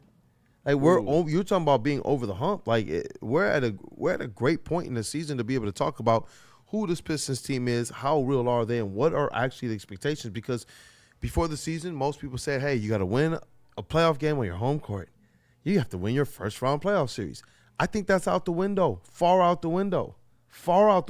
If this continues to hold, which it should, yes, it's time now to change up these expectations. But you see something in the chat? Yeah, I wanted to shout out Rando Smalls because I think this was prompted by what you were saying about going to get another shooter. and none of us disagree. We may disagree on who that shooter is and the price point and all of that, but we all agree that, yeah, getting another shooter on this team would be nice. But he brings up the good point. Let's say we get a shooter without losing anyone on this roster of importance. Who loses their spot? And that, to me, is a very, very difficult question because you guys know what my answer would be, but I can't say it tonight. I can't say it tonight. I damn sure can't say it tonight of all nights. Yeah, Mr. LeVar's not going away. Like, and then it's not Ivy. You talked about Ivy being the wild card. Like, Dennis Jenkins has a role as a backup point guard. That's probably where it comes. But, like, is that even enough minutes? Because Dennis, how many minutes did Dennis 3 get minutes tonight. Yeah. So, no. So, that's not it because your shooter's playing more than 3 minutes. If like, it's a is it a shooter, combination of Ron Holland minutes minus Dennis Jenkins? Like, are you squeezing both those? I don't know if you're. That could be Javonte Green's minutes. but Javonte was awesome tonight too. But let's just say that this team does go make a move, and let's say it's not for just someone that is just known as a shooter, but let's say it's for someone as a Trey Murphy or something like that. Then there's going to be somehow they would have to give up someone in order to make that work. Yeah, No, that's for what sure, I was going to say. Is somebody would lead. I think Rando is more so referencing maybe like a Dennis Schroeder type move where you throw a couple seconds and just some money to get. I don't think they're in that. I don't think they're in that position anymore. Like they had a desperate need for a backup facilitator. They're not necessarily in the market based on how their current rotation is for another shooter unless somebody from this lineup is going out. That's how their lineup currently is. They're either going to have to get the shooting internally or somebody that's currently in this lineup is not going to be. Like if you, by happen chance, I almost wonder if Randall Smalls is hinting at like maybe if Beasley at some point in time this season was cleared to be able to sign or if there was another three-point shooter like you state with the Schroeder aspect. Which you would have to trade for. I would think it's Javonte. Yeah. But it's hard to say it because he was awesome tonight. He was 2 of 3. He was awesome tonight. But let's say you could get a better version of that. I get what you're saying. Yeah, but let's say Malik Beasley is able to, somehow he's cleared and everything's good. That ain't happening. It's not. You're going. But I'm just saying, if it does though, but you're it's definitely not. going to say, okay, When is Javonte, I understand what you've given us, but when has a Fed case this been guy, resolved in a year? I know. Chris, I'm just. I hear you. I hear you. I just don't want people to start. know? I just don't want people to buy into it. I want to just sit there and tell them like. I'll say this. Like he's more out of the woods than. He's not coming back. He But went he's to more- get those cigarettes. He's not coming back. But he's more out of the woods than Terry Rozier, and he's more out of the woods than Chauncey Billups is right now because they've already been investigating him for quite a while, Right. and he's been cleared by. But they're not. He hasn't been touching cleared they're by not anyone, touching actually. him. They're He not hasn't- touching. No, he hasn't been cleared. No? The feds came and said, we think your investigations are bull. And the NBA said, oh, what? We didn't clear him. That's what wound up. The lawyers said, Beasley's lawyers said he was cleared, but the NBA never announced that, and the feds never announced that either. Exactly. And again, he's not going to get even a shot at an NBA contract until that case is over with, signed, sealed, delivered. It's been proven that Beasley had nothing to do. Absolutely. They're not going to clear that. They're not going to clear that witness like 3 months in. They're not going to be like, all right, here you go, buddy. Go get your NBA contract. Like, no, they're going to. It's a Fed case. They'll drag it out. I did want to say shout out to Dante because he said the last Pistons Christmas game was Christmas Day 2005 where they defeated the San Antonio Spurs 85-70 at the Pass Auburn Hills. Strong game for Chauncey and Rashid. I watched that game. Tony Parker got off to a hot start. I think he had their first 8 points, and I was just like, dude, this kid is. Wasn't that in Detroit? Oh yeah, and then they showed Evo Longoria too. I was there. I was at that game, literally 2 rows behind. If you look at the broadcast, you'll see me on there. That's I was crazy. a kid, me and my pops. Yeah, I wasn't there. That's awesome. I wasn't there. I saw all of the cameras. Y'all got that one. I was at home. fair. I was at home. Bro, I saw the cameras moving up. I was like, Dad, what's going on? And they were like, all over this girl. I'm like, who is that? And I'm like, dog, that's even. I'm a kid. Like, dog, that's even Longoria, man. No, not really a kid, but, still. Well, yeah, 17, 18. I was a kid. Oh, yeah. You're at the age. man. You're at the Young age where man. you should. He's a young man. I was a young That's mom. at the age where you know who Evo Longoria is, for sure. Hi, sweetie. Shout out. I know she's looking too. Shout out Queen Kool-Aid. It was Shout a long out. time ago. Can we please appreciate Karis LeVert did tonight against Celtics 100%. Shout out. Like I said, No, I'm not going to say it tonight. Chris, go ahead. Tell us all about Karis LeVert tonight. Go ahead. He was good. And his beautiful college we he talked went to. about it. We want to hear more, Chris. We paired him with Cade Cunningham several times on this broadcast. What's his college basketball team ranked? I didn't. I didn't. But no, he was awesome. He was awesome tonight. He did exactly. This is the role that, look, I can buy into this role if he's able to do it consistently enough. I just haven't liked the consistency. Yeah. That's been the only thing. Yeah. And because of that, I've always believed that everybody's clamoring for this. Malik Beasley coming back. Malik Beasley come back. I don't think it's happening, man. I don't think it's happening. But that's why I wanted one of those player archetypes rather than a Karis LeVert, because we see that when Duncan doesn't have it going, or when Duncan just isn't able to play, like this Piston team, their shooting gets really, really tough really fast. And I think the Pistons would probably argue from a perspective, hey, last year we had Beasley and Hardaway, and guess Dang. what? They were both inconsistent as hell in the playoffs, and we weren't able to get it done. So maybe we do need a more of a creator like Karis LeVert. So maybe that's where they argue. Maybe that's where I could be wrong. All We'll have right. to let the playoffs play out. Here go another one. Short sample size, all right? Yeah. So he's on his, I'll be just going to say he's on his Jaden Ivey right now because it's through 19 games. I'm just verifying. Okay, this is the highest he's ever shot from behind the arc, and it's on 3.4 attempts per game. What do you think Karis LeVert's three-point percentage is this year? Oh, I'll go with 37. no, it's higher for sure. I think it's like 45 because it's not. It's 42. Yeah. Yeah, you're right. On 3.4 attempts, he's That's doing his job. That's a low. That shocked me. Is that his highest volume though? That's his. See, that seems really to me. It's Because that's why I know it's good. He's had volume as high as 5.2. It's not a high volume. And you know what? He's also playing alongside the best point guard he's ever I think been Yep. with, so I think again, if he kind of just Wow, changes things, 42%. then he for can Karis. absolutely thrive here. Like I said, tonight is a night where you say, Chris, put on the tape, shut up. This is his value. You need another This is ISO scorer. You need another shot creator. And my only thing has been, I don't know if he could do that consistently. I believe in Ivy to do it in a different way. But so you I said see it. those values elsewhere on this team already. But you said it. What did J.B. Bickerstaff do with Isaiah Stewart last year? He reduced his overall minutes, but he increased his overall effectiveness and efficiency. Mm-hmm. What do you see here with Karis LeVert? They actually have reduced the amount of shot attempts he's taking, but his efficiency has risen. I think J.B. Bickerstaff is understanding that some of these players are going to have their flaws. Like, we need Stu on the court. We don't need him getting technicals.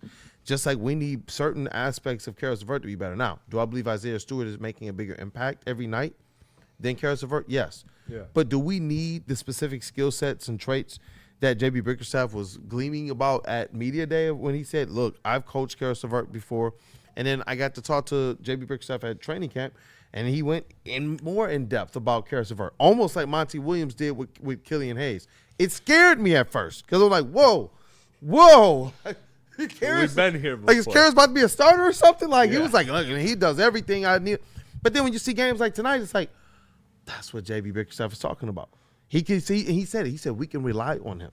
When he used that word, I'm like, Karis LeVert? Hey, you sitting there and sometimes you hold your face like, does he know? Like when Monty was talking about Killian, I was like, does he know he's talking about Killian? Like, as soon as he walked away, us and the media was like, is he really? But with Karis, a lot of us in the media were like, oh, J.B. Bickerstaff has coached him before. J.B. Bickerstaff is a smart guy. Maybe he knows what he's talking. We're going to wait and see. And all of a sudden you see him here with less opportunity, less usage, being put in these Shout out RJ Graham. situations. Thank you for tuning in, brother. Hey, shout out R.J. Graham. And being put in these positions where he's more efficient now. J.B. Bickerstaff is finding ways to get better out of players that, realistically, if this was the Karis LeVert of old, I think that Chris, a lot more of some of the criticisms that we've wanted or tried to levy against Karis LeVert would actually stick. But I think because he's playing with, like Jeff called out, his best point guard in his career, and he's playing with a good coach like J.B. Bickerstaff, I think that we're actually seeing a little bit more efficient play out of Karis LeVert. 42% from beyond the arc. I got to give him a round of applause. I did not expect that at all. That is that honestly is an eye-opening point by you in terms of maybe there is more value in lowering his usage and raising his efficiency and that kind of trade-off there. So he has to continue this, though. Yes. This is the consistency you want to see, like you said. Not a lot of minutes, and it's but always so tough too because he will have that one quarter, first quarter he comes in, he gets a turnover, he misses a three, and then you're like, this guy stinks. And then he comes in, second time you're like, why is he in? This guy stinks. And then he goes 2 for 3 from the 3-point line, and then he has an assist or two, and then he's obviously very effective in that moment. So I think that's part of it too, is you just kind of have to, because it's so low usage, it feels like every time the stakes are so high when he has it. All right, we found your burner account, Chris. My burner? Let's see. I got to say this the correct way. Mishanuga in the chat says, I'd rather see LeVert behind the bench. You can't say that after a game like tonight. Cares where ball nowhere. I'm kidding. No, but I mean, I get it. That's the thing, though. This is who we want to see out of Karis LeVert. This is what he has to be, especially when it's who's going to be the secondary scorer. And I know traditionally we think it's got to be one of those absolute gunners. J.B. Bickerstaff is just playing this one different. It seems like his second and tertiary scorers behind, if Jalen Duren don't got it going or if Duncan Robinson doesn't have it going, it's by committee. Yeah. This is something I do, like, I really want to ask him now because that's why when I looked at when you guys asked me what it was going to be about, I said it's going to take multiple of these guys hitting at least one three-pointer. That's what it's going to, for at least the bench contributions and secondary and tertiary scoring. That's what I think it's going to be, this kind of team by committee going out there and doing what? Turning defense into offense, getting the steals, turning limiting those second chance opportunities. And then they're going down on the other end of the court, and they're giving themselves a great opportunity. Now, in the past, when the Pistons were bad, you would look at the box scores and be like, how did the other team take 8 more shots than them? How did the other team get 12 more shots than the Pistons? Mm-hmm. Now you're looking at the box scores, and you're actually seeing it being a little bit more even as it relates to the shot attempts taken both ways. And that's a testament to the Pistons going out there and giving themselves extra opportunities. You see them more times than not winning the second chance points battle. You'll see them more times than not winning the points off turnovers battle. That's what's floating this team right now. And that's when some people talk about, do you mess up this chemistry to try and get a Lauri Markkanen, an AD, or even a Trey Murphy? These are some of the things that I believe make some people a little skittish. Even J.B. Bickerstaff was like, we don't know if we really want to tinker with what we got going on right now, man. But it's because of this. These guys are finding ways underneath J.B. Bickerstaff to maximize their potential in, honestly, less minutes and less spacing. Yeah. So less minutes and less opportunity. I mean, not less spacing. It's a real philosophical conversation because, playoff rotations shrink, and so the stakes get magnified. So that, again, in the regular season, you are allowed to Karis LeVert come out, and I'm not picking on him, go 0-2 from the 3-point line and have 2 turnovers, and then get it back and get it right the next time you're in. Like, in the playoffs, that is a huge momentum swing that first time where you fail. So I don't know if that's it. I don't know the right answer yet. And Karis LeVert isn't the only guy. This whole Pistons bench is that equation. Because, again, we're going to see, Ivy, I believe they're ramping up. But maybe Ivy does stay in more of a I start, but I play kind of more sixth-man minutes. I limit my cap at, instead of 30 minutes, I'm giving you 24. Yeah. I'm giving you 24 25 minutes. And so, we don't know where the ceiling is going to land on Ivy, not just in terms of who he can be as a player, but his role this season. And we're going to see, is it more effective to, instead of giving him 32 minutes, give him 24, 25 minutes in these spots, these matchups, these moments, and we'll get more bang for our buck there. I think this Piston team is just really trying to maximize efficiency. I think they're trying to maximize efficiency, and they have to, because this is a team that doesn't have a lot of high-end perimeter shooting. So they need to value each possession. That's why we hammer them on free throws. That's why we hammer them on taking care of the ball. Value each possession. You need to value these possessions. So I think that's kind of where they're going for. And I haven't seen a team like that succeed with, having 10, 11 deep in a playoff series. I haven't seen that yet. I'm going to be very curious to see how much this rotation changes as this season goes on, because historically you always see it. Every year playoff rotations get a lot shorter for team, minutes go up, and maybe that will happen for the Pistons. We got to see. Yeah. But that's going to be a very interesting thing. That's going to be an interesting case study too, is if these guys get more minutes, if LeVert gets more playoff minutes, does he drop his efficiency? Or have they found a formula, found a way to keep that efficiency in a good range? Like, that's the $1 million question that we don't know, and we won't know until we see it in the playoffs. And you won't, and obviously you will see it before the playoffs, because you'll see them kind of want to get adjusted to what that will look like before the playoffs start. So you'll see them maybe do that maybe 2 weeks before playoffs start, or maybe 3 weeks before playoffs start, where they start to rev these guys up with a little bit more minutes, getting Cade more minutes, getting Duren more minutes, getting Stu more minutes, how they combine those two, Duren and Stu, together, because you obviously want Duren to play, but you also want Stu to play because he's your best rim protector. So how they play those together, as well as what minutes are you giving Duncan, what minutes are you getting Ivy when he's probably more at the mark where he's probably getting almost starter minutes at 28 minutes per game probably for him. How that works with Asar. So you'll see them try to rev that up closer to the end of the regular season, because they want to get that that continuity, that chemistry. And I think that as you when you look at last year, they went into a heavy load management down the stretch. Cade missed some games. It allowed Marcus Sasser to get a little bit more time. Dennis Schroeder played some games, played a little bit more time. Remember the Asar game? There was the Asar game where Cade sat and he played the point guard. I think it was against the Hawks. I feel like the last week is when you usually, that last week and a half maybe is where they'll try to maybe give them. Oh, no, they're going to do it before that. They're going to do it before that. What they did, when I looked at last year, they did the month before the last month of the season is where I noticed they went and they gave Cade some rest. In games where I was like, hey, I didn't see him get hurt or anything. Do you think it'll be different now, especially if they do, let's say they end the East in first place? Do you think it's going to be different, given the fact that, they'll have to maybe wait a little bit longer to play because you'll be waiting in the play-in, then you play after, It'll be interesting to see, because I don't know how much of rhythm they need as it relates to keep playing.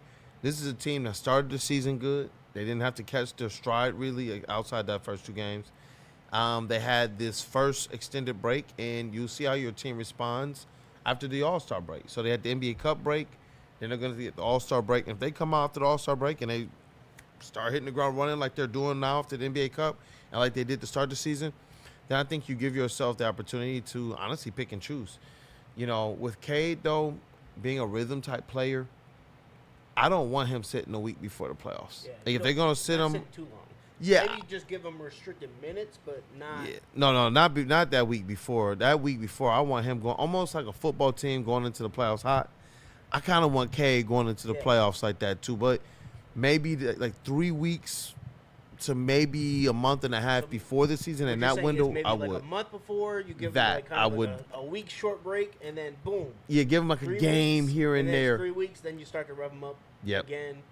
That last week getting, okay, now. That's what I would do. Hot again. That's what I do. Now, same thing with Ivy. I like where Platte's mind was at earlier as it relates to, hey, give this man until February, because Ivy knows how to play basketball.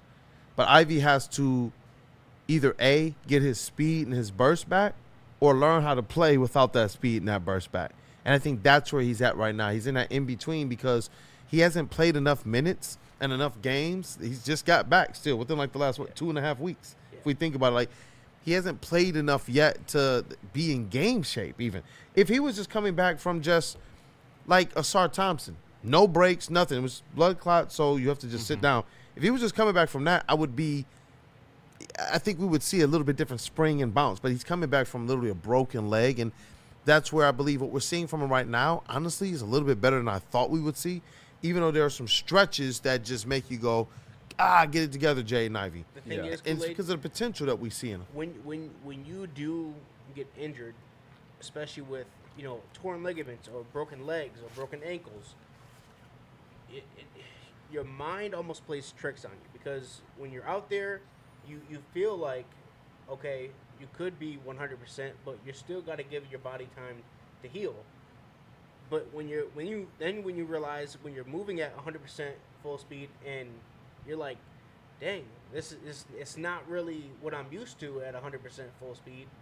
That's when your mind starts to play those tricks on you, where okay, maybe I'm like, is something wrong, or it just takes time. Yeah. That's why they always say it usually takes a year afterwards for a player to truly feel comfortable playing after an injury such as a broken leg, a broken ankle, or any type of ligament damage or tears, because it does take that time to get reacclimated into the game and get your feeling back. And I just want to answer Aaron real arthroscopic quick. surgery too, so it's not just the it's Yeah, 2 for 1. and you guys, they got to understand too. Aaron he says his fracture has been healed for a long time. He had arthroscopic surgery. He's recovering from it. It's not that the leg has been healed for a long time. There's a certain amount of time, and by the time you're clear, doesn't mean that you're in game shape. Yeah.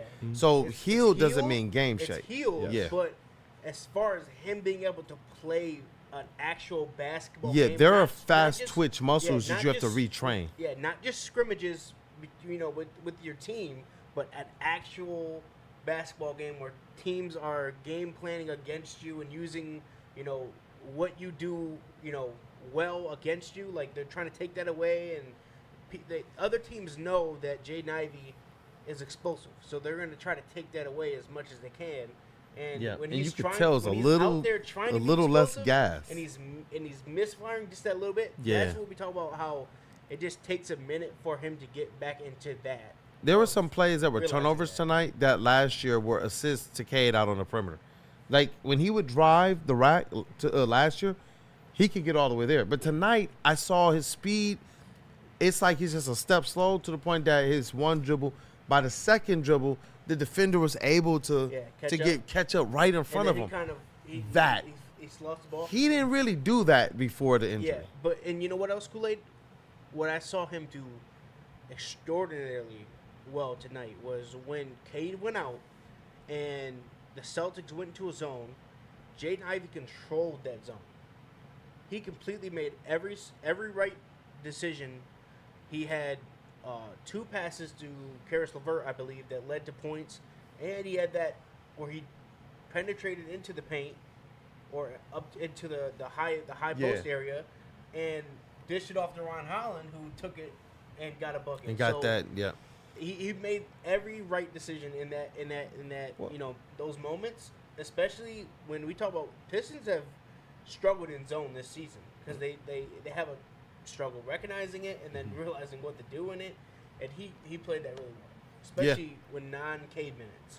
And they're getting better too, man. They're getting better with that. I'm glad you actually called that out, and I want to be able to get Chris in on this stuff too. It's like, I think after these games now, we're talking about a squad who we need to start looking at this in the light of the overall season, where this team is supposed to finish, the expectations and such. And I see this team improving little by little. It's still early in the season, but they're starting to take teams' best shots. They're starting to take the zones. They're starting to wear down the opposing players and stars and such. Man, it's like, and we're still waiting for a guy like a Jaden Ivey to see exactly who he's going to be. I see BMF Roman and he says he's still in training camp shape right now. Give him about another month. So he's more like you, man. He thinks January. January's going to be good. But I'm thinking February we're going to see not just an Ivy rounding into shape, but a Detroit Pistons team going up another half notch from what we see right now, too. Yeah. I said, I mean, we're seeing good things from Ivy already. So as he continues to rev up, we just want to see him continue to make those steps. Not necessarily are we just looking for him to just be explosive and athletic like we normally, see him, but making the right decisions, being that secondary person when Cade does go out, where he's able to make plays for others as well as himself.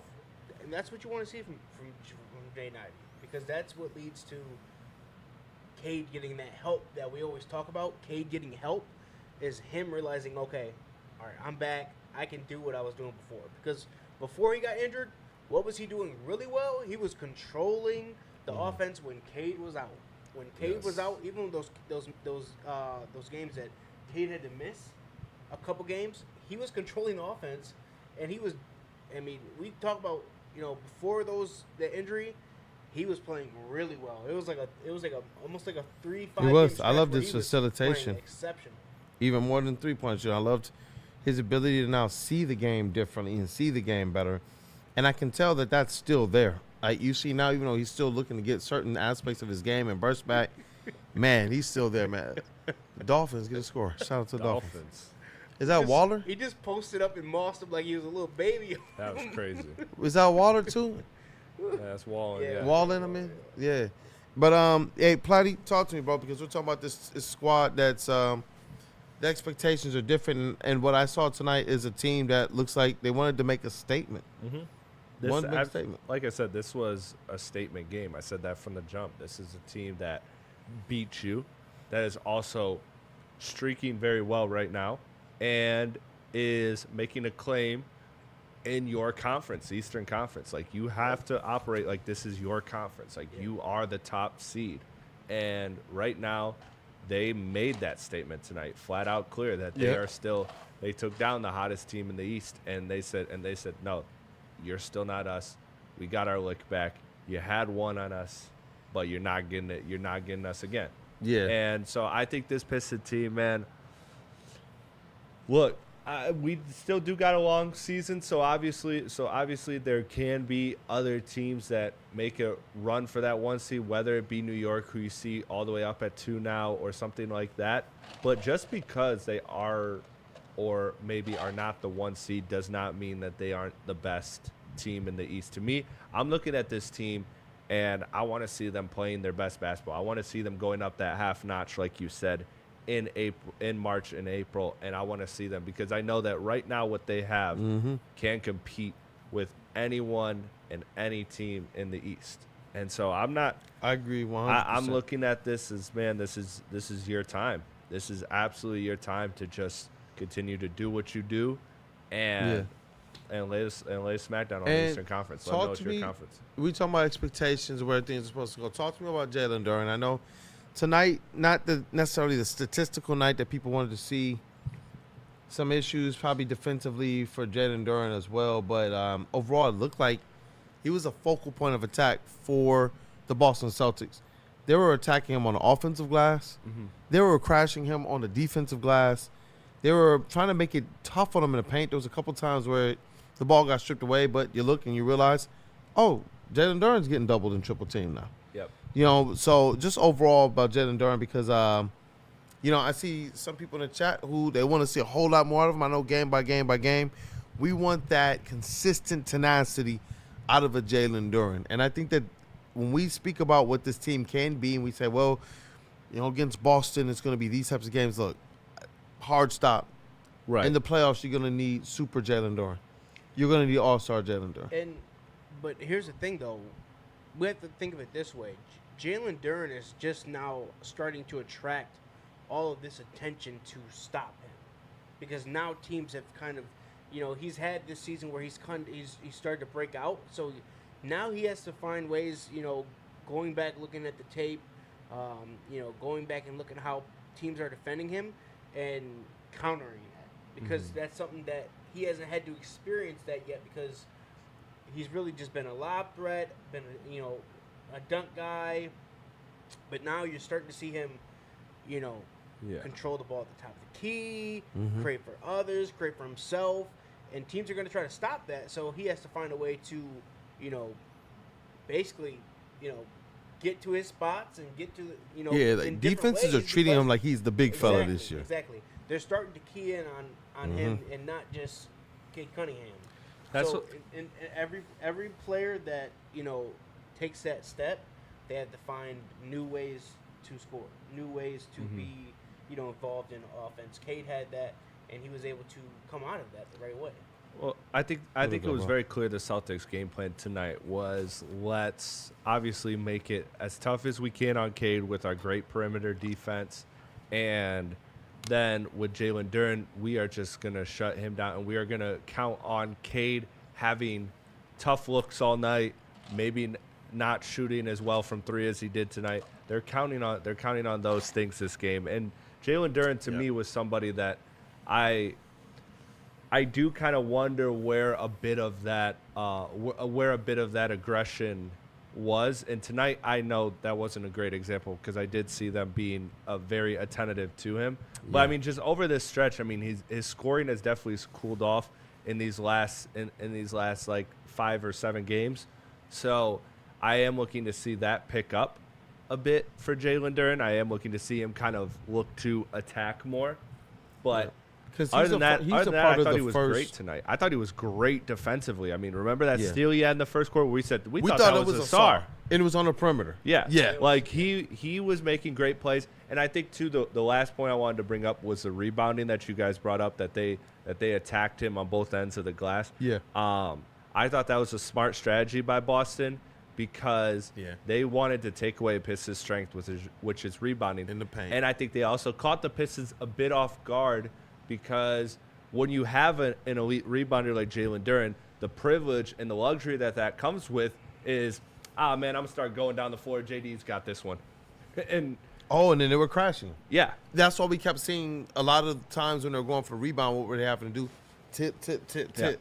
There weren't there were some where they were able to go up there and grab it, but even those were contested. Yes. There was a couple of them we're like, well, Stu, you're going to get a foul if you rebound like that. And the Pistons still won the rebound battle. Yeah. They still won it by 2 a rebounds. couple. Yep. Yeah. And that's because, look, like I said, obviously with a team like Boston, when you do get those switches and Jalen Duren is far away from off the paint, it's hard for him to get a defensive rebound in that fashion where now he's out there and he's guarding on the perimeter. So now he can't, you know what I'm saying? He can't just leave that guy completely and go get the board. But that's now if you don't get it, then he's wide open for a 3. But so that's, you got to respect that. Yeah. And then also, yes, they are paying a lot more attention to trying to stop him, trying to slow him down in that aspect as well, like you said. I still ultimately just want to say that I feel like Jalen Duren, I wouldn't call this a bad game by Jalen Duren. No, I would just call this a game where he was a focal point, and he didn't and he didn't overly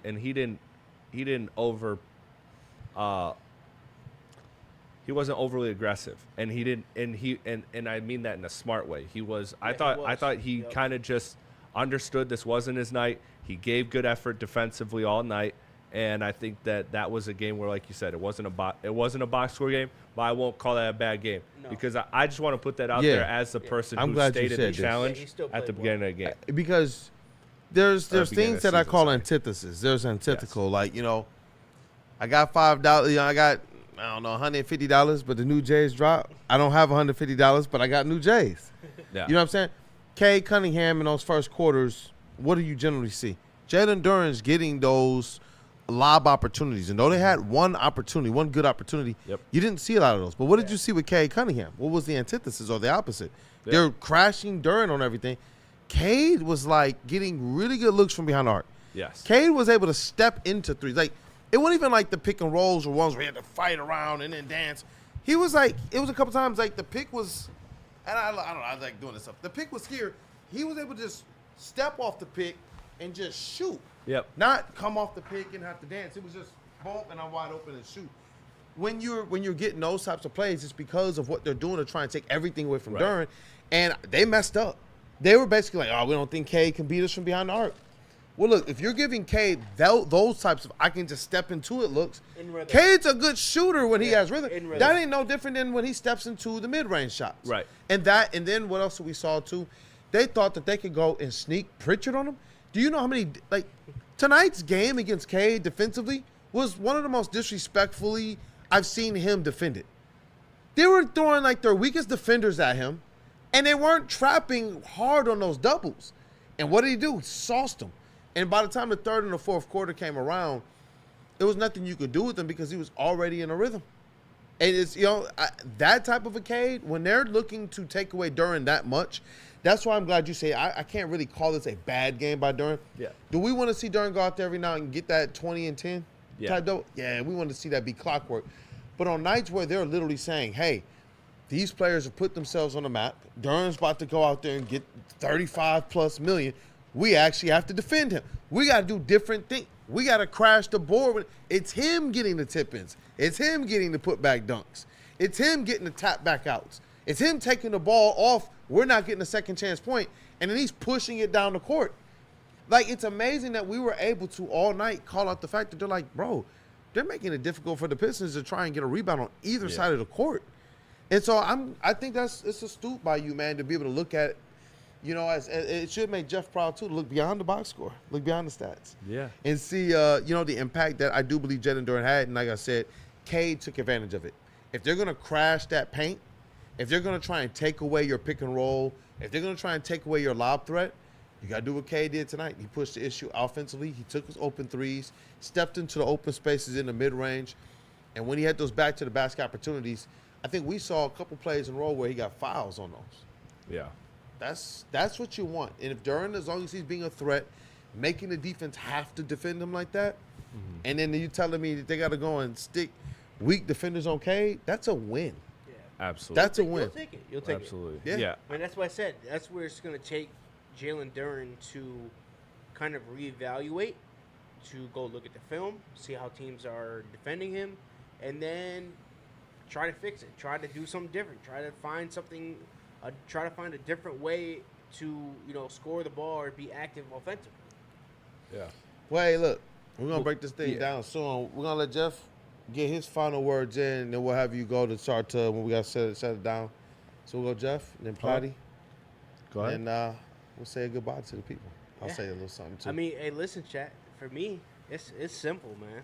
Like, this team is team is and moving. highlight any players you want to highlight. Well, I mean, we've highlighted the players. I mean, Yeah. I can highlight another one. Ron Holland continues to. Hey, talk about the dog. He continues to excite me when I see the flashes of offensive, talent that he flashes, being able to attack the rim efficiently, and then also one day he's going to end up just start getting calls for him. Like, they're going to start giving him some of those foul calls that he deserves. And then he's shown that he's a capable free throw shooter, as well as, for me, I know Kool-Aid won't say this, but his three-point shot has improved from last season, not just in terms of a statistic, but in terms of how you see it, how you see him shoot that three-pointer, because he's shown it's more confident this season.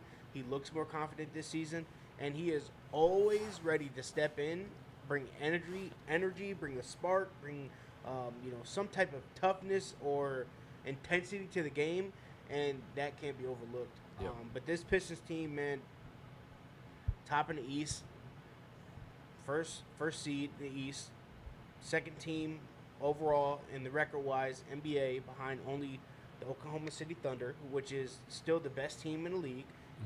So it's a lot of things to be excited about. It's a lot of players to be excited about, and it's now reaching the point where some of those players, like Jalen Duran, they're gonna have to find ways where now teams are starting to key in on them and how they can kind of reevaluate and find new ways to be impactful in the game as well. Yep. And that's what you love to see from this Pistons team, that because now other teams are starting to give this Pistons team, not just Cade Cunningham, but this Pistons team, some respect. And another thing, just really quick on Jalen Duran before you give your final take, Chris. I thought he altered, and he's altering shots in the paint better.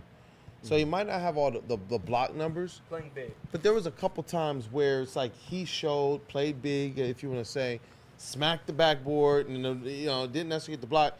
But then you see the ball go up and then roll off the rim, Pistons get the rebound and go down. Those are good plays by Duran that are never going to show up in the stat sheet. Yep. But he did things to go into, well, you know what, when they show shots defended in the paint, but you got to get into your advanced metrics. In your box score, it's not going to show up. But in your advanced metrics and stat sheets, it'll show that Jalen Duran's making a difference in that paint. And tonight, I thought he altered some shots in that paint. There was actually a several couple times where he completely altered Jaylen Brown's decision making on whether or not he wanted to go up in the paint and try to take that tough two. He tried to dump it down to Keita, and Jalen Duren was able to scramble back and get back before Keita had a chance to go up. And that's a credit to how well he was playing defensively. Not just you won't see it in a block shot, but he played well. Yeah. He played well tonight, even though the box score doesn't show it necessarily. Hey, what up, though, Platte? Hey, shout out to Jeff. Too. Shout out to Jeff, man. Shout out to Jeff, man. Every time he steps up, he thrives. So, yeah. I look at Jalen Duren as, look, your next game is against Anthony Davis and a massive front line in Dallas. I would love to see a Jalen Duren respond game. I'm not looking for that, but I would like to see it. As far as tonight was, like I said, I'll continue to say it, this was a great team win. This is exactly the type of win you want to see against a team like Boston. You haven't won there since February of 2022. Woo. So you needed to get a win there, and you did, especially after them snapping your streak, which they now might have a chance to do again. I know people are getting excited, getting a bit ahead of themselves, but their next 6 are the Mavs, the Hornets, the Blazers, the Knicks, the Jazz, and the Clippers. And so that would bring you there if you're looking at at least 4-2. Yeah. If you're looking at that schedule though as all wins, if you are like these other people, then that puts you back at 10. That puts you back at 10, which is right in range of knocking off your franchise record again. So we will see how that plays out. But I'm excited, man. I'm excited to see what this Piston team will do. Next time we'll be on stream, man, I'll be in a whole new decade. Dang. Thursday, your boy turns 30. The Dang. dirty 30. The dirty 30's upon us. So make go. sure, please, smash that like button for us on the way out tonight. Yep. But make sure you And- show up, because I will be here on my birthday, my 30th birthday, with all of you Woodward Sports family, with all my guys here. Let's Jeff rock, and Kool-Aid. It's going to be a great show.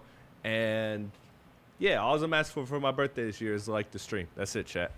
Let me see here. They asked when's the next stream. Let me see. I think we got a game Thursday, but Yep. that might be home, I believe. So if that's a home game, then we will I think be. it's away. I think it's in Yeah, I Dallas. think it's away. Home might be Saturday night. Yep, Saturday night's home game. So we're going to do another watch party Thursday here. Saturday night, we will do a post-game stream from the arena. So that one is, 7:30. Shout out. So we'll probably be going live about 10:30. So after the press conference, I'm going to come straight out to the arena. And you guys already know we're going to go live straight from the arena. So, yeah, and then we got another away game that Monday. So you guys are going to see a lot of us over the next 4 games. Honestly, 5 games. You're going to see a whole lot of us over the next 5 games. So we will be live streaming every single away game. And for the home games, Platte and I are going to go live right after the press conference. So, for me, this team just continues to prove their media day, their opening press conference, the press conference to start the season. They're proving their words and their belief correct. There's a lot of things they say that just sound like, okay, this is what every team is supposed to say. But how many of the teams are actually going to go out there and achieve it? These Pistons are going out there and they're doing it. They're going out there and they are doing it. They're capitalizing on everything they said that they wanted to be. They said they wanted to be the best defensive team in the league, or one of the best. They said that they want to be in a position to where they know that they're playing or competing for championships. Like, hearing this type of stuff and then seeing the team go out there and start to capitalize, it's a good feeling. And ultimately, I believe that this thing comes down to defense and Cade Cunningham. I know we want the three-point shooting, but I almost think at this point in time with the makeup of this team, that becomes the luxury.